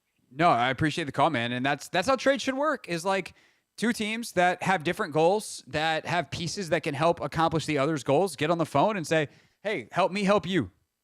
And that's what happened here. And by the way, third-round picks currently on the San Francisco 49ers roster. Jair Brown, drafted last year. Pretty solid player for them. Jake Moody, okay, I don't know why they took a kicker. Let's hope Adam Peters does not take a kicker in the third round. Cameron Latu, tight end. Danny Gray, wide receiver. Ambry Thomas has played a good amount for them. And then there's that Fred Warner fella who was the third-round pick in 2018. And so, again, are third-round picks guaranteed Fred Warners? Absolutely not. Has Adam Peters hit a Fred Warner before? He's been a part of the process that did. And so, and by the way, it was their second year. So let's 2017 was their first year in San Francisco. Second year, they drafted Fred Warner in the 3rd round. Maybe they can repeat the magic. Second year, 3rd round pick. They wind up getting a future Hall of Famer. That'd be sick. But even if it's not, even if it's just a starter, like you can get to, the reason I think Warner like is a fun one is because linebacker is a de-emphasized position, and so some of the best linebackers in the draft are still available to you in the 3rd round. If you need a guard next year, say Allegretti doesn't work out, okay, you can go get a starting guard in the 3rd round, like one of the better guards in the draft. Obviously Biotish is there for you at center. That's a position that sometimes you look at there. Corner, you can sometimes take flyers, and good corners come from everywhere in the draft. Yeah, first rounders, there's plenty of good ones like your Jalen Ramseys, et cetera, that work out that are just Sauce Gardner. Like, yeah, those dudes were top 5 picks for a reason. But you got dudes that are, 5th, 6th round picks that are leading the NFL in interceptions every other year. And so getting extra draft capital for a team that wants to build through the draft for a guy that they don't really have a purpose for because he is not doing the things that need to be done to be a part of the football team. Quite obviously that seems like good business. It's the Hoffman Show. We're on the Team 980. We're always live as well on the free Odyssey app. A quick look at what's trending, and then more of your calls before we get Logan Paulsen's thoughts on this trade coming up at 6 o'clock.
the Hoffman Show. We're on the Team 980. We're always live as well on the free Odyssey app.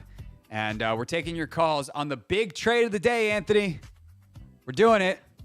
We're talking about the Commanders trading for Cade York, baby. There it is, baby. Get that kicker in here. Another one. That's right. The Riley Patterson era is over. It ends with a thud, probably of a football against an upright. Okay, that's enough jokes. We're talking about the Jahan Dotson trade. But the Commanders did trade for a kicker today, former fourth-rounder Cade York from the Browns. So they'll try him out. His career numbers are not great. As you'd imagine, a fourth-round pick that's getting traded as a kicker hasn't been awesome, but they're going to give it a try here. Kickers are finicky. Who knows? Maybe Commanders Field is where Cade York was meant to kick. But there's always a great chance that they bring in someone else as well. That was for a conditional seventh-round pick. Meanwhile, the Commanders get 2 seventh-round picks in the actual big trade of the day, all due respect to Cade York, the Jahan Dotson deal. Dotson to Philly with a 5th, a 3rd, and 2 sevenths in return. Let's take more calls now on that at 301-230-0980. Let's go to Drew. Drew, thanks for calling. You're on the Hoffman Show. Hey, Drew, which is different than the Beatles song. That's Hey Jude.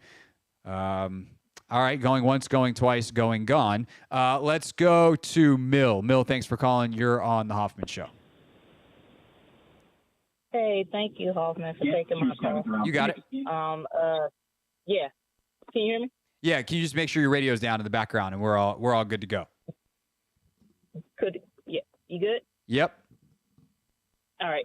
Yeah, so I actually like the trade. I think it's a win. Obviously, it's a win for both sides, to be honest. The reason why I say that is because, I was a big fan of Jahan when he first came out as well. I just think with everything changing and considering that he hasn't been delivering as much in camp and, regardless of preseason, but it's just he's not fitting the scheme that EQ and Cliff Kingsbury want, and from the other side of it, I just think Jahan will flourish somewhere else, and Philly is going to benefit maybe from that. So I understand it's a bittersweet, but at the same time, I look forward to what you guys were talking about, like the the long-term success. Hopefully that they're going to have. Yeah, and having those draft picks and getting those 2 7th-round draft picks in the 3rd round is going to be beneficial for us. And so, like I said, it's bittersweet. And just to kind of say one more thing, a lot of people were mad when Chase Young got traded. Look how that went. He went to San Fran. Now he's in, New Orleans. The Saints now, New Orleans Saints. So, hey, you gotta let the guys go, Yeah. I understand, but this is just a new program, and I'm all for it, So. Appreciate the call. Thanks, Mill. And yeah, I realize it's hard because we get invested in these players and we want to see them succeed. But sometimes, Anthony, you know what they say. If you love something, you got to let it go. That's your first-round picks of the Ron Rivera era. We loved them, but we're going to have to let them go. And realistically, all these guys are talented. The question is, can they flourish here? Because they're not – the question is not you don't get bonus points if the team that drafted if you drafted a guy and he succeeds somewhere else, there's no bonus points for you. You can't worry about whether he succeeds or fails there. The question is very simply, will he succeed for you? That's where you get the bonus points. You get actual points if they're an offensive player, and you prevent actual points from being scored if they're a defensive player. And that's the thing. You can't worry about what someone will be somewhere else other than trying to get the best value you can back. And I trust that Adam Peters didn't make some inferior trade for funsies to scratch Howie Roseman's back. No, he probably had multiple offers on the table. I'm guessing they called around. They called around to all teams looking at a wide receiver. And I would assume that probably includes San Francisco. Hey, would you be interested? And they're probably no, he doesn't fit for us. And they're I probably could have told you that because I know what you like. And if we don't want him, you don't want him. And so you call Pittsburgh, who's been on the Ayuk thing. you call all these other teams and you go, hey, what will you give us? And if they're all like a fourth, a fifth, a sixth, or whatever, and then the best offer on the table is a third and 2 7ths, and Howie's like, I need the fifth. Because remember the clip? Oh, Anthony, we should have pulled this. Remember the clip from Command Log, our Commander's Log, during the draft when they were making the trade, and Howie was insistent on some other pick, and Adam's like, you're a pain in the ass. Yeah. I imagine that conversation probably came up on the phone today to be like, no, I got to do the fifth. No. And then this time Howie was like, no, it's no deal. Fifth or nothing. Or maybe it's like, you give me the fifth or that third is a fourth. And so do you want a fourth or do you want to give me a fifth for a third? Or however that math goes down on the trade charts. And Adam took what he thought was the best version of the trade because that's what you do as a GM.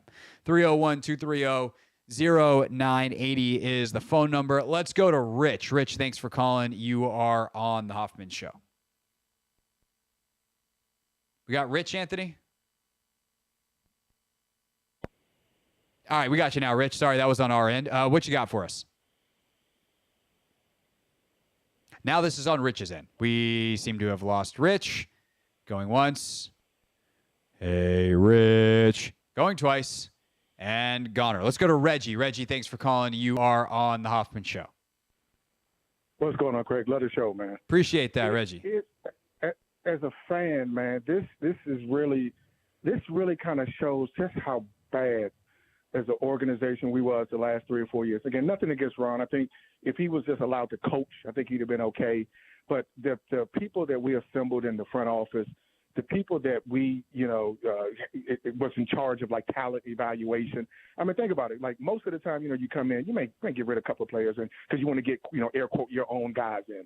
Yeah. Craig, we blew up everything. We took the concession stand. We got rid of everything. They got rid of the name on the stadium. That wasn't planned, but it does work with the joke. I mean, I think that we overdrafted Jahan. I think he was good. I think Olave, even with the chase, we can go back revisionist history. I wanted a quarterback, regardless of who's available at the top. If you don't have a quarterback, you got to get one regardless. But I think this was a good pick. I think again, getting a 3rd round pick for a player, and I think I saw it on your the stuff that you post on YouTube is great. I think when I saw it, I think you had the order, the depth chart. Wasn't he like number 5? Like number 4, number 5. Yeah, so I mean, the way we did our 53-man roster on Take Command, we didn't necessarily do it as like this is the depth chart order. We just started listing guys. But the way we described it, I think, is worth pointing out, which is it wasn't like they traded their wide receiver 2 here, the guy that was definitively going to be on the field next to Terry the entire time. Like, I think Diami and Alameda both had passed him on the depth chart, relatively speaking, to be an outside receiver. And then he was going to be splitting reps with Luke McCaffrey depending on matchups. And at that point, like a 3rd round guy for a rotational slot receiver, or a 3rd round pick with a 5th going the other way for a rotational slot receiver with 2 years left on his contract, that's not a bad freaking deal when you put it that way. I think, Craig, a lot of people were looking at, and again, I get it, they're looking at Jahan, the rookie. Man, how can you trade? They're looking at that production. But if you go through and look at last year, I think he even admitted he was kind of in a slump, kind of got it in his own head. Now you got new people coming in. And if you look at it, just looking at, like I'm looking at the preseason, not a lot of targets going over there. It was Diami.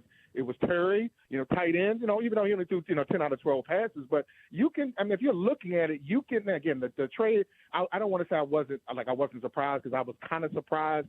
But if you really step back as a fan and look at it, you can just tell he was not in the plans.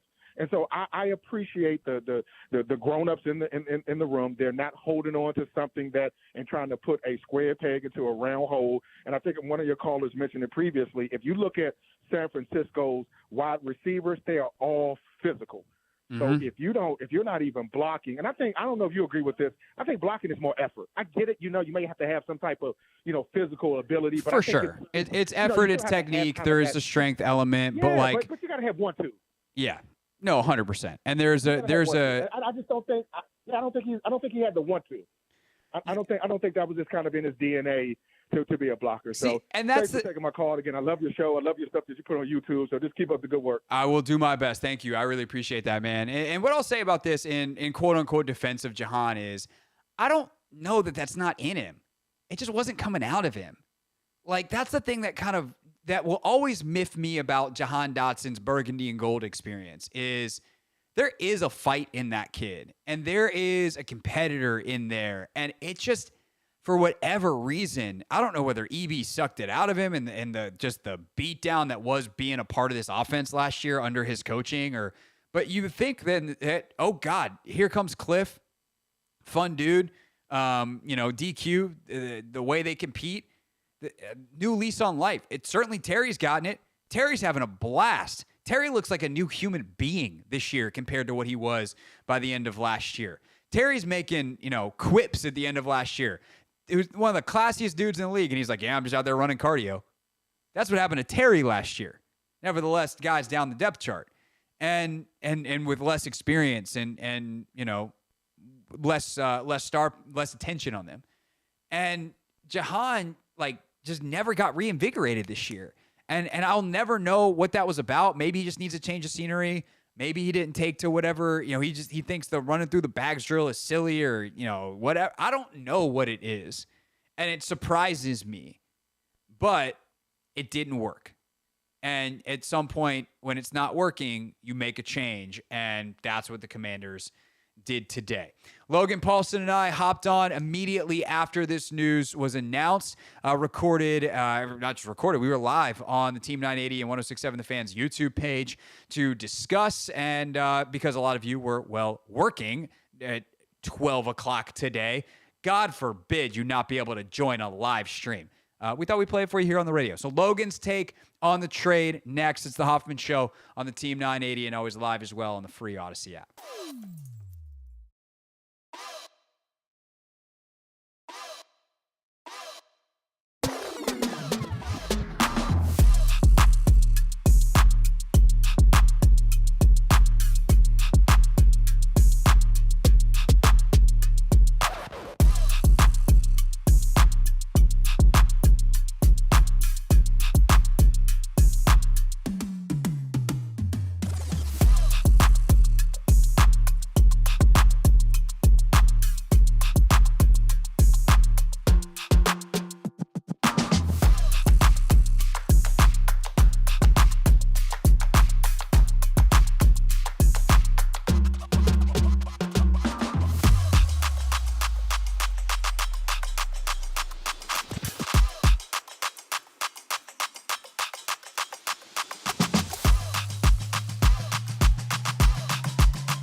All right, coming up at 6:30, Cliff Kingsbury, Joe Witt Jr. at the podium today. We'll get you a little bit about what they had to say.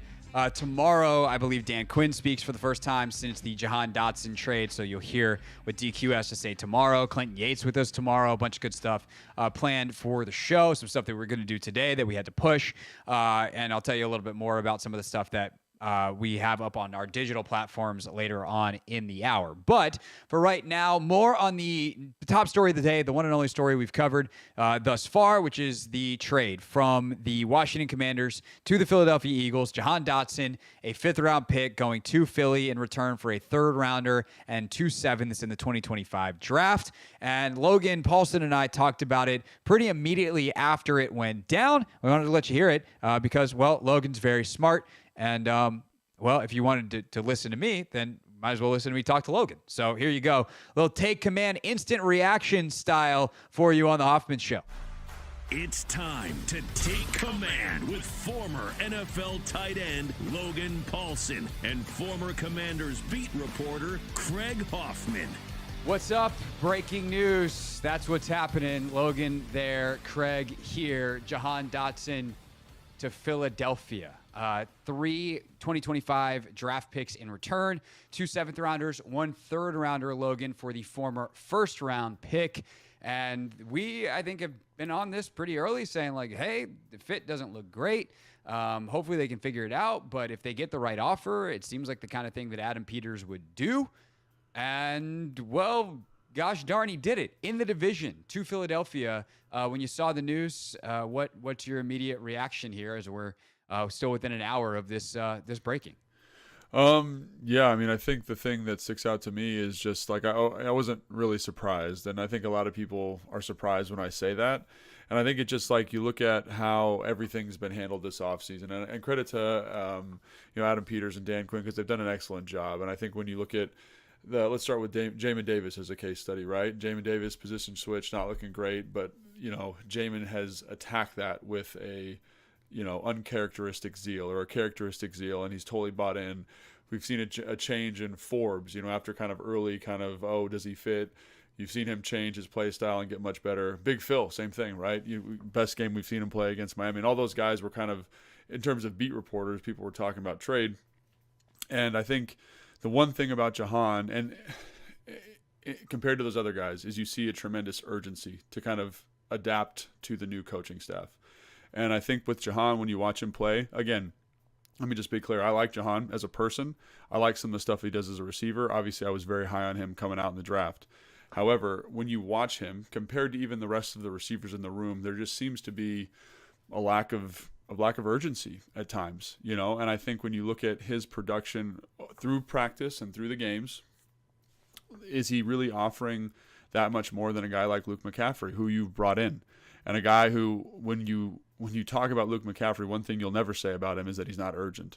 He is one of the most urgent and deliberate players I think I've ever seen as a rookie coming in. Like, he is awesome. So by keeping Jahan, are you stunting his growth? Are you stunting one of these other guys' growth? And I think when you just see such a comprehensive perspective offensively and from a team standpoint of just, hey, we're going to be urgent and physical and we're going to get after it, it becomes very clear the people that aren't doing that. And I do think, and this is just my opinion, I haven't talked to anybody in the building about this specifically, but it appeared to me that Jahan was not engaging with the new culture the way that the other players we just mentioned are and have done. So I think that's where you see the difference. And also, Philadelphia needs a 3rd wide receiver. That's something that they've talked about extensively in their market there. And to get some value for a team that is still retooling, as Dan would kind of characterize it, I think is important. Like, if this guy doesn't fit, this is not saying Jahan's not a good football player. He just doesn't fit the cultural vision of the new organization. And when I was in San Francisco in 2017, this was a big part of it, is the GM and Kyle identifying and Adam Peters identifying these are the pieces that we're not sure if they're going to fit. We're going to give them a couple weeks to see if they buy in. If they don't, we'll move them, because then you get draft capital, and then next year you can kind of these pieces we've just acquired in this trade are valuable for the team building process. I think we saw this last draft how effectively Adam Peters used extra draft capital to kind of maximize his draft and kind of identifying players that they want and targeting players that they want. So I think that's this is, I'm going to say, it's probably best for both parties, right? Jahan wasn't quite the cultural fit here. It allows the Commanders to get some resources back. He goes to Philadelphia, where there's an opportunity for him to see if he works and meshes with that culture, and an opportunity for him to play relatively quickly. And I think it just wasn't working out because of the new cultural feel, I would say. And I think that's something that, they identified it, they moved on, and they were able to get something in return, and hopefully found a good situation for Jahan as well. Definitely. There's nothing more important for the 2024 Washington Commanders than fitting the cultural identity that they are trying to build. There's nothing more important than the foundation for what is next being the foundation that they want to build on. And either you're in or you're out. And I don't know why Jahan wasn't necessarily taking to this culture, because like you, I really like Jahan. And like I've talked to him. I've interviewed him a couple times. Like sometimes after those interviews, we've had a little bit longer chats off to the side. Like he's competitive. Like he's got some dog in him. Like Jahan isn't some like prima donna receiver who is soft and whatever. He's small, and sometimes he gets his butt kicked as a blocker, things like that. But it really, I don't know how much of a mentality thing it is versus a physical play style. And like, if you think of, hey, Jahan Dotson, receiver, would he fit with the San Francisco 49ers? The answer is no. Like he doesn't have the physical characteristics and doesn't play with the physicality that would be required to play for San Francisco. And that's what they're trying to build here, is that team that when you play them, you feel it for a week. And that's just not who Jahan is as a player. And I will say quickly, meanwhile, in Philadelphia, they don't really care as much about that. They want to be physical. Every team does, but it's not their whole identity. Philadelphia is a traits team. They draft based off traits. Like, let's get the fast guys. Let's get the long guys. Let's get the kind of physical, freaky, whatever, and we'll figure out the rest. And they've had enough leadership over the years from guys like Jason Kelsey and Brandon Graham and on down the list, Fletcher Cox, that they have a tough enough culture that they can take in some of those guys, and it works. I think we're now at a really interesting inflection point for the Eagles of like with Kelsey gone and Cox gone, like will that still work as they bring in guys like Nolan Smith last year, et cetera, et cetera. But that's a Philly problem. They can talk about that on their podcast. For Washington, it's not a fit. And once you decide it's not a fit, a player on a rookie contract is a diminishing asset, because the less time that is left on that rookie contract, the less you are going to get in return. And Jahan this year has his base is 1.5. The prorated signing bonus is about 2. His cap hit just over 4. Next year his cap hits $5 million. Then you got to pay him. And I think that also they've probably seen Terry McLaurin and what he is and what he can do. And they're like, well, we probably want to re-up him after the year. We don't want to let him go anywhere because he's everything that we want as a player, physicality-wise, and as a leader. And then there is, of course, the elephant in the room of, like, does this open up a path to Brandon Ayuk or obviously another receiver? And sure, it does, because now you're less worried about, if Jahan fits, are we going to have to pay him in 2 years? That theoretically frees up money if you wanted to sign Ayuk to a long-term deal, and you just got an extra third-round pick to trade for him. Although I don't think that's where that's headed. I think that they'll probably now play out this year, see what happens, and then see what happens in the receiver market in general, whether it's the draft, free agency next year, see what happens with Ayuk in the long term.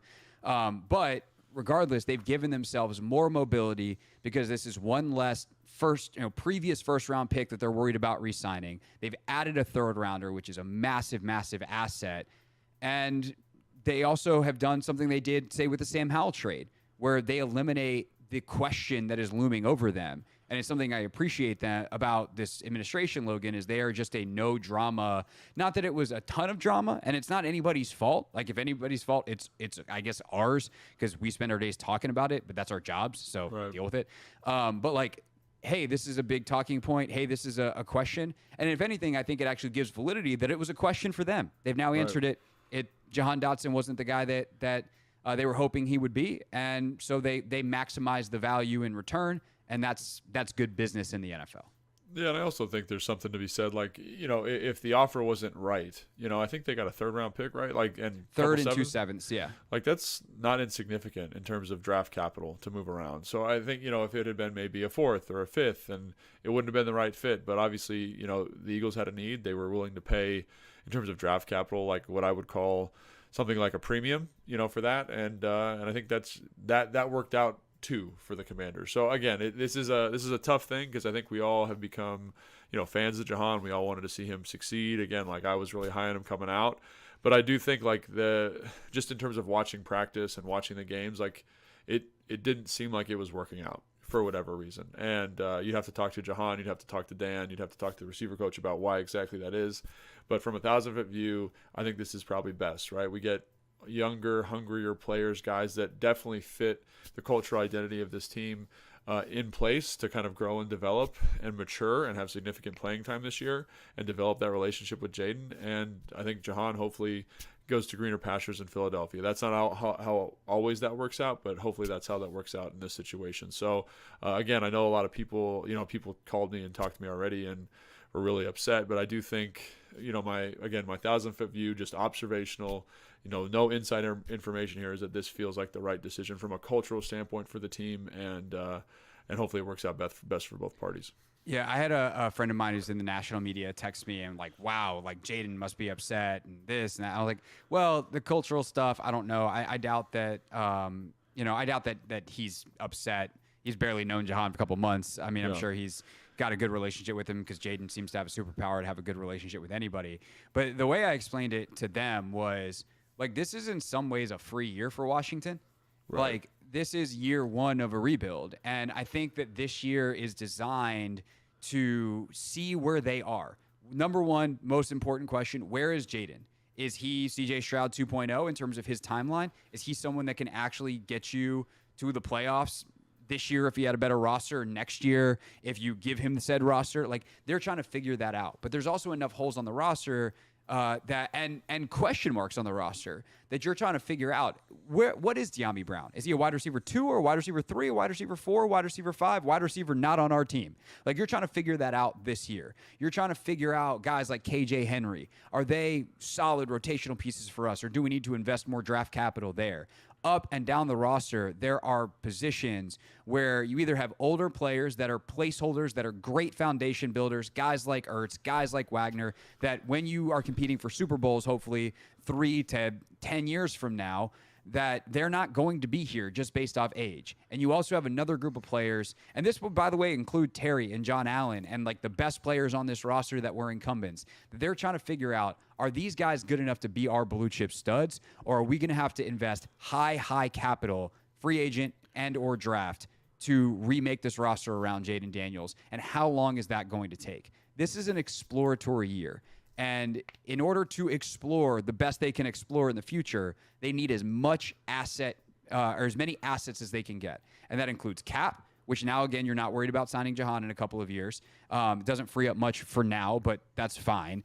And then you need draft picks. And draft picks can either be used directly on players in the draft, because that's what a draft pick is, or, as we've seen, the more draft picks you have to play with, the easier it is to move around in the draft and either move up, move back, collect more, etc. And you have an opportunity to be kind of a power broker in any draft. And Adam Peters has already proven to be pretty good at that. See what they did this year, getting Zane Rustil, getting Sinnott, and moving around in that second round. So, yeah, I think this is a really, it's shrewd. It's smart. I think people will probably blink at the fact that it's in division, Logan.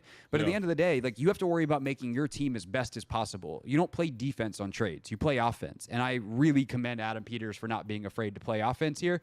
And by the way, Howie Roseman, same. Like, I would say this is actually a genuinely good trade for both sides, and that's fine. Yeah, I agree. And I think, Adam has already shown that he's willing to do that in division. He did it in the draft. So again, I think, like, it's not, again, like you said, you're not playing defense on a trade. You're trying to maximize your assets and trying to build your organization. And again, we've talked ad nauseum about how well they've implemented this cultural identity through the draft, making sure that they had the right type of people, the Commanders type of people in the building, how they went and got the right type of free agents. Like, this is part of building a culture, right? Is kind of making some of these hard decisions. And this is not to say that Jahan is not a talented football player. It's not saying that. But again, it's just kind of what is best for the Commanders. And I think this is, ultimately, I think this is it. I go back to the urgency thing. I didn't see an urgent football player. That seems to be something that they're prioritizing. And you go down the list, like Ben Sinnott, Luke McCaffrey, OZ, like, Zach Ertz, like every single person that's playing significant minutes, De'Ami Brown, the way he blocks and the urgency he's playing with in practice, it's just different. And again, Jahan was making some plays in practice, but it wasn't to that same level of kind of buy-in. And I think if that's happening and you've given him an opportunity to change, like we talked about the other guys that have changed, and for whatever reason it just didn't click for him, and that's totally fine. And again, this is the best way to kind of maximize that resource and build the Commander organization. For sure. Last but not least, real quickly, where does this leave them at wide receiver 2? Or / wide receiver period, right? Because we did our 53, which released this morning and is now instantly dated. Oh, podcasting, it's fun, they said. But no, we know that we had 6 there, Crowder being the last one. The other 5 were fairly obvious, including Jahan. Now Dotson gone.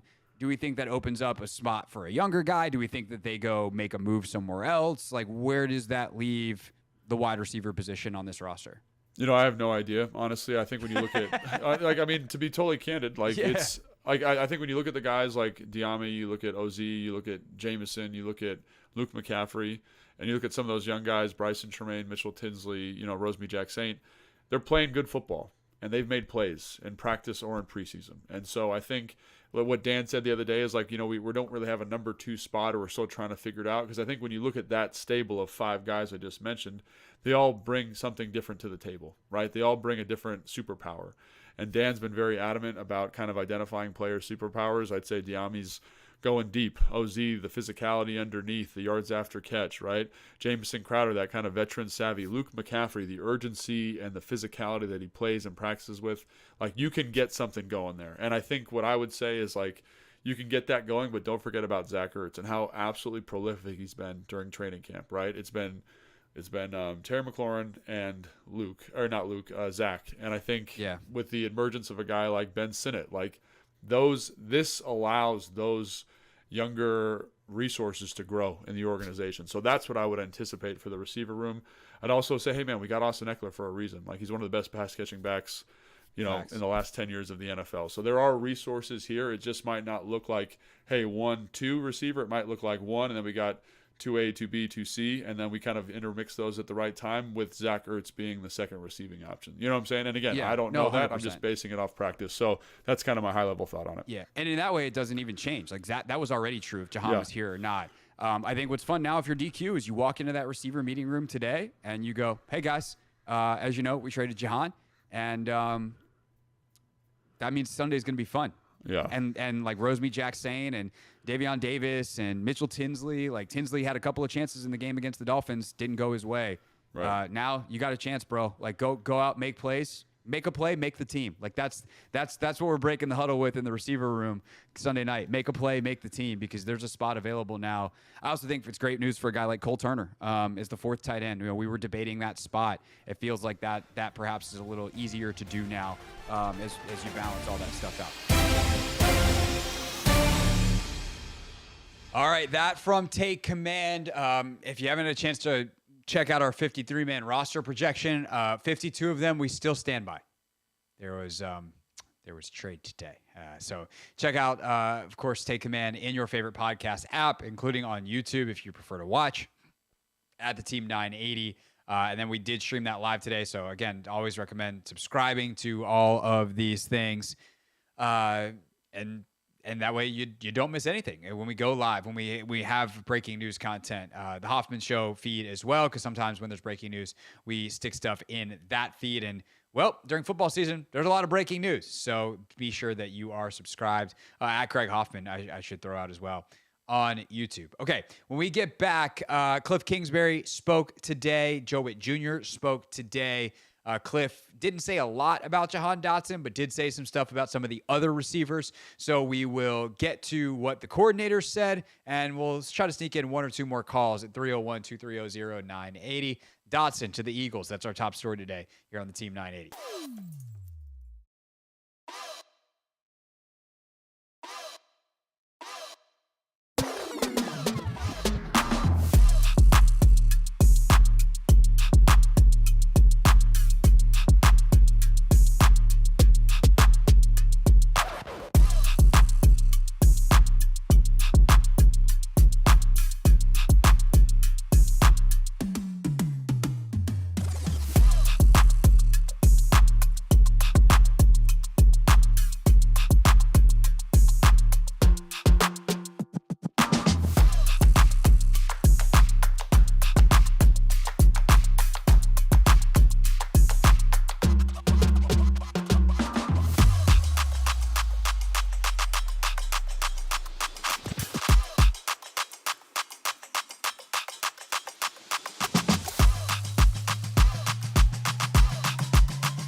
We're brought to you by Floor & Decor. Unbeatable prices, unmatched in-stock selection. Floor & Decor has more styles of laminate, vinyl, tile, wood, and stone for anyone looking for the right look at the right price. Your next beautiful space is at Floor & Decor. Let's get you caught up on some of the sound bites of the day from Ashburn, the day where Jahan Dotson is traded to the Philadelphia Eagles. We've been talking about it for the entirety of the show.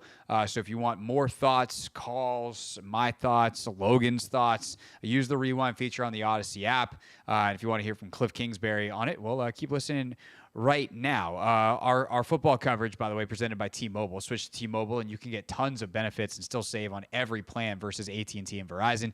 Use their savings calculator to find out how at T-Mobile.com/switch.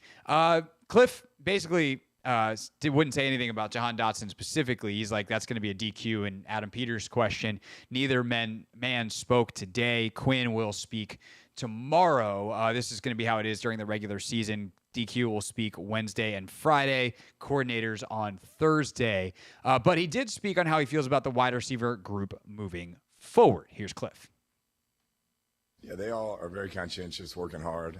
Diama's really progressed nicely, so it's been a good room, very competitive room, and so I'm excited to see how once we get in the regular season they kind of continue to get better. I think the conscientious work is a little telling. Not Cliff trying to throw shade, but it's just what they value, right? Like naturally, when you draw, if you say you like something and someone else is not giving you that, it winds up being a comparison, and that is inevitable. It happens in politics, it happens in relationships, it happens in everything. So I'm not saying Cliff is being shady here, but it's clearly something they value is that conscientious hard work every day. And I do think a big part of the ability to take the flyer and going into the season without Jahan and not being like, well, maybe he'll turn it around and being real hopeful is I think they feel pretty good about Dyami Brown. And Diami's a third-round pick who it's taken a couple years to develop. I think this system is better suited for him and his skill set. And I think he's taken to the coaching in a way that he hasn't necessarily in the past. So congrats to Dyami on earning more reps and earning more trust. And now he's got to make that pay off in the regular season. Of course, Olamide Zaccheaus was a guy who actually was in Philadelphia last year. In many ways, his inability to fill the role that Jahan is now going to take on in Philadelphia is part of the Eagles' problem. But Zaccheaus has definitely impressed in camp. Smaller guy, but built really well. Shown a toughness in his route running and his ability after the catch. Had a nice punt return. What is Cliff Kingsbury seeing from Olamide Zaccheaus, who will also get reps at wide receiver 2, a.k.a. the outside receiver opposite of Terry McLaurin? Yeah, his ability to really play inside, outside, know the entire system, and be, dogged and blocking and DQ's preaching, our style of play and how we're going to do things, and he answers the bell on every snap, whether he's running routes or asked to block or dig out safeties, and so that's really jumped out on film. Something that coaches like, and it's sometimes too much, frankly, is reliability. And even if they know, this guy might not have the talent to get this job done, we know he's going to give it his best shot. And that's really important to them this year, probably more important to them this year than it might be in the future, where in the future it's like, we need to take a little bit more risk because we're trying to win a championship, and sometimes that's how that works. But building a foundation, you can't have cracks in your foundation. And Olamide Zaccheaus is a guy that you can rely on to play hard, and so they're relying on him to play hard. As for Cliff's confidence overall in this wide receiver group, here's Kingsbury. Very confident. They've made a bunch of plays so far in camp. Been impressed, like I said, with how they've gotten better since the spring and continue to improve, and very hard-working, competitive room. And that's what they want. They want competition. They want guys who are going to go out there and compete, snap in, snap out. Terry's the leader in that. He's done it. Olamide Zaccheaus done it. Luke McCaffrey, that dude plays so hard. Bryson Tremaine's played really hard. And I do think there's now a huge question at receiver. And obviously, if a guy like Martavis Bryant could take an enormous leap this week, that'd be cool. If Bryson makes another play, if Mitchell Tinsley, if Davion Davis, all these dudes have a shot because there now seemingly is one more spot available. That said, I think the Commanders can get most of those guys I just mentioned through the practice squad. And if that's the case, then why would you carry extra guys on your 53, make your cuts elsewhere? And you really can think of this in many ways as a 70-man roster. The way you can call guys up now is just too easy to really limit your thinking to 53. So it's going to be a lot of fun to see how this plays out. And that means guys are going to be fighting hard to make plays this weekend against the Patriots. Jeff Driscoll, you're going to have some hungry receivers. Go feed them the football. Anthony, you're smiling real big after answering the phone. Do we need to take this call? Yeah, I think so. All right, let's go to, is it Alante? Alante Jones. Alante Jones. Alante, you're on the Hoffman Show. How you doing, sir? I'm good. No, I'm just calling, cause for the trade. I feel like the Commanders as our team, we could be straight. I have a feeling that's not what you told Anthony on the phone, because he was laughing and smiling and giggling. There had to be more to what you told Anthony than just like, I think we'll be good. Oh, no, yeah. I was going to say, like, I feel like we traded him right now because I feel like we about to get, like, a sneaky big piece coming to the team soon. I think we got something about sleeve. I don't think we just trade him just to trade him away for, like, the other fans and everybody. So, upset with the trade, even though he traded to a division team. But at the same time, I feel like we're going to, like, strive more further without him. All right, Alante, thanks for the call. Anthony, what would you like to say for yourself? What you mean? What? Why were you so giddy about that call? No, because he's so I know who he is, so it surprised me that he called into the show. So that's why it caught me by surprise. I looked up and said, should I know who he is? Was I just... Nah, I mean, I don't think you should know who he is. Okay. It just caught me. It caught me by surprise when I looked up and seen he was actually calling. I was like, wow. Oh, okay. But yeah. But yeah, I mean, to Alante's point, they might be making another move. They might. I think so. Adam Peters might have something up his sleeve. They also might have something up their sleeve in March next year. Like they might use this pick on someone they really like in April next year. They have the flexibility. They have the mobility. That's the point, is they didn't have a use for Jahan Dotson, so they got something that can help them either replace Jahan Dotson or strengthen another part of their football team. That's a good business. I'm not going to lie, Craig. I mean, what I've seen around, like, my social media, even, like, my friends in the area, a lot of people just really want the IU guy. I think. Of course they do. He was an all-pro last year. He's Jaden's best friend. But I think losing Jahan, I think a lot of people love Jahan, and just losing him, I think they just want something. They want, like, instant gratification, like, right away. And I don't think it just works that way, to be honest. We got to wait. We got to play the game. No, I can confirm it doesn't work that way. If you're a Washington sports fan looking for instant gratification, why? What in your life experience, especially if you're under the age of 35? Yeah. What in your life experience, you've never felt gratification outside of the 1 year with the Caps, the 1 year with the Nats, and I would say both of those were a long time coming. No instant gratification. I mean, they went from 1998 to 2018 when the Caps won the Cup without making a conference final. Yeah. The Wizards haven't won 50 games since 1979. The Commanders have the longest streak in the NFL of not having an 11-win season. Dang. Be happy for gratification if it comes, not instant Don't be looking for... I understand why that makes you want it. If you're hungry, you are more likely to eat a Hot Pocket because you're like, oh, it'll be ready in 2 minutes. If you are like, I could eat, and you're offered a 5-star meal that would take a while or a Hot Pocket, you're probably more likely to pick the 5-star meal. And I'm sorry, because I realize that everyone is hungry right now in D.C., and especially Commanders fans. but they're not going to cook this thing in a microwave, because what you get in a microwave isn't good enough to win a Super Bowl. They're not trying to win. Like, they are not trying to lose in 2024, but they are not trying to empty the clip to win in 2024. And I think that people are like, what are you going to do this year? They're going to play football, and they're going to see what happens, because this is an exploratory season for a lot of different guys on this roster, and for Adam and for Dan and the coaches to understand who they like and who they don't. And that'd be how that goes. And by the way, two of the key guys are both quarterbacks. Benjamin St. Juste, Emmanuel Forbes, who Joe Witt Jr. was asked about today. Here was Joe Witt Jr. on BSJ and Forbes. I mean, they've been doing what we've asked them to do from a standpoint of going out there, learning the techniques, learning the coverages.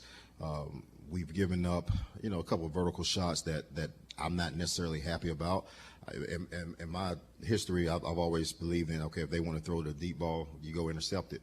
And so we haven't come down, like I just said before, we haven't come down with interceptions, and that's because I haven't done a good enough job of teaching how we're going to get it done. So we have, the players to get it done. I just have to do a better job of putting them in a position and giving them the confidence to go get those balls when the balls are thrown up there.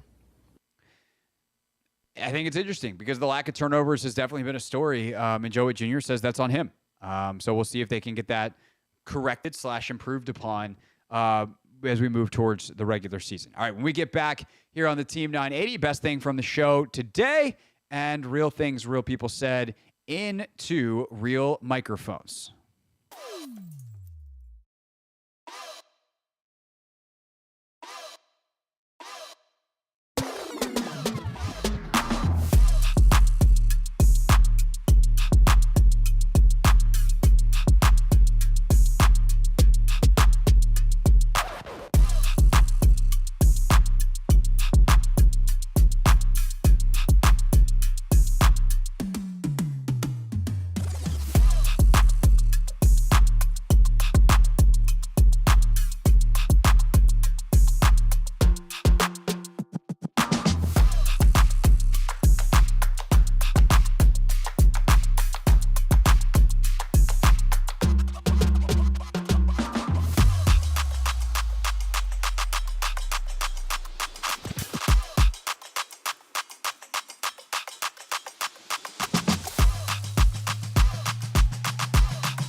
Hoffman Show. We're on the Team 980, always live as well on the free Odyssey app. What a day, what a day. Tomorrow we will be live from the Entertainment Sports Arena ahead of the Sparks and Mystics game because I'm going to the game afterwards, and I thought it would be fun to broadcast live from the arena beforehand. And the Mystics were like, yeah, it's cool with us. That game, of course, will be live right here on the Team 980. If you're watching on Monumental Sports, yes, that will be Anthony and I in the front row. And that beautiful woman next to me will be my wife. So what's up? Holler at us on the floor. Thanks, Anthony, for the hook up there. I'm excited. I'm excited, and too. I hope this curse ends tomorrow. Yeah, and that's really why we're going. We're going not just to have fun, not just to enjoy ourselves, but because we're trying to test if the curse of Anthony Haney is going to live on. So we will discuss that more on the show tomorrow. Anthony, what was your favorite part of the show today? A show predominantly spent on the Jahan Dotson trade. I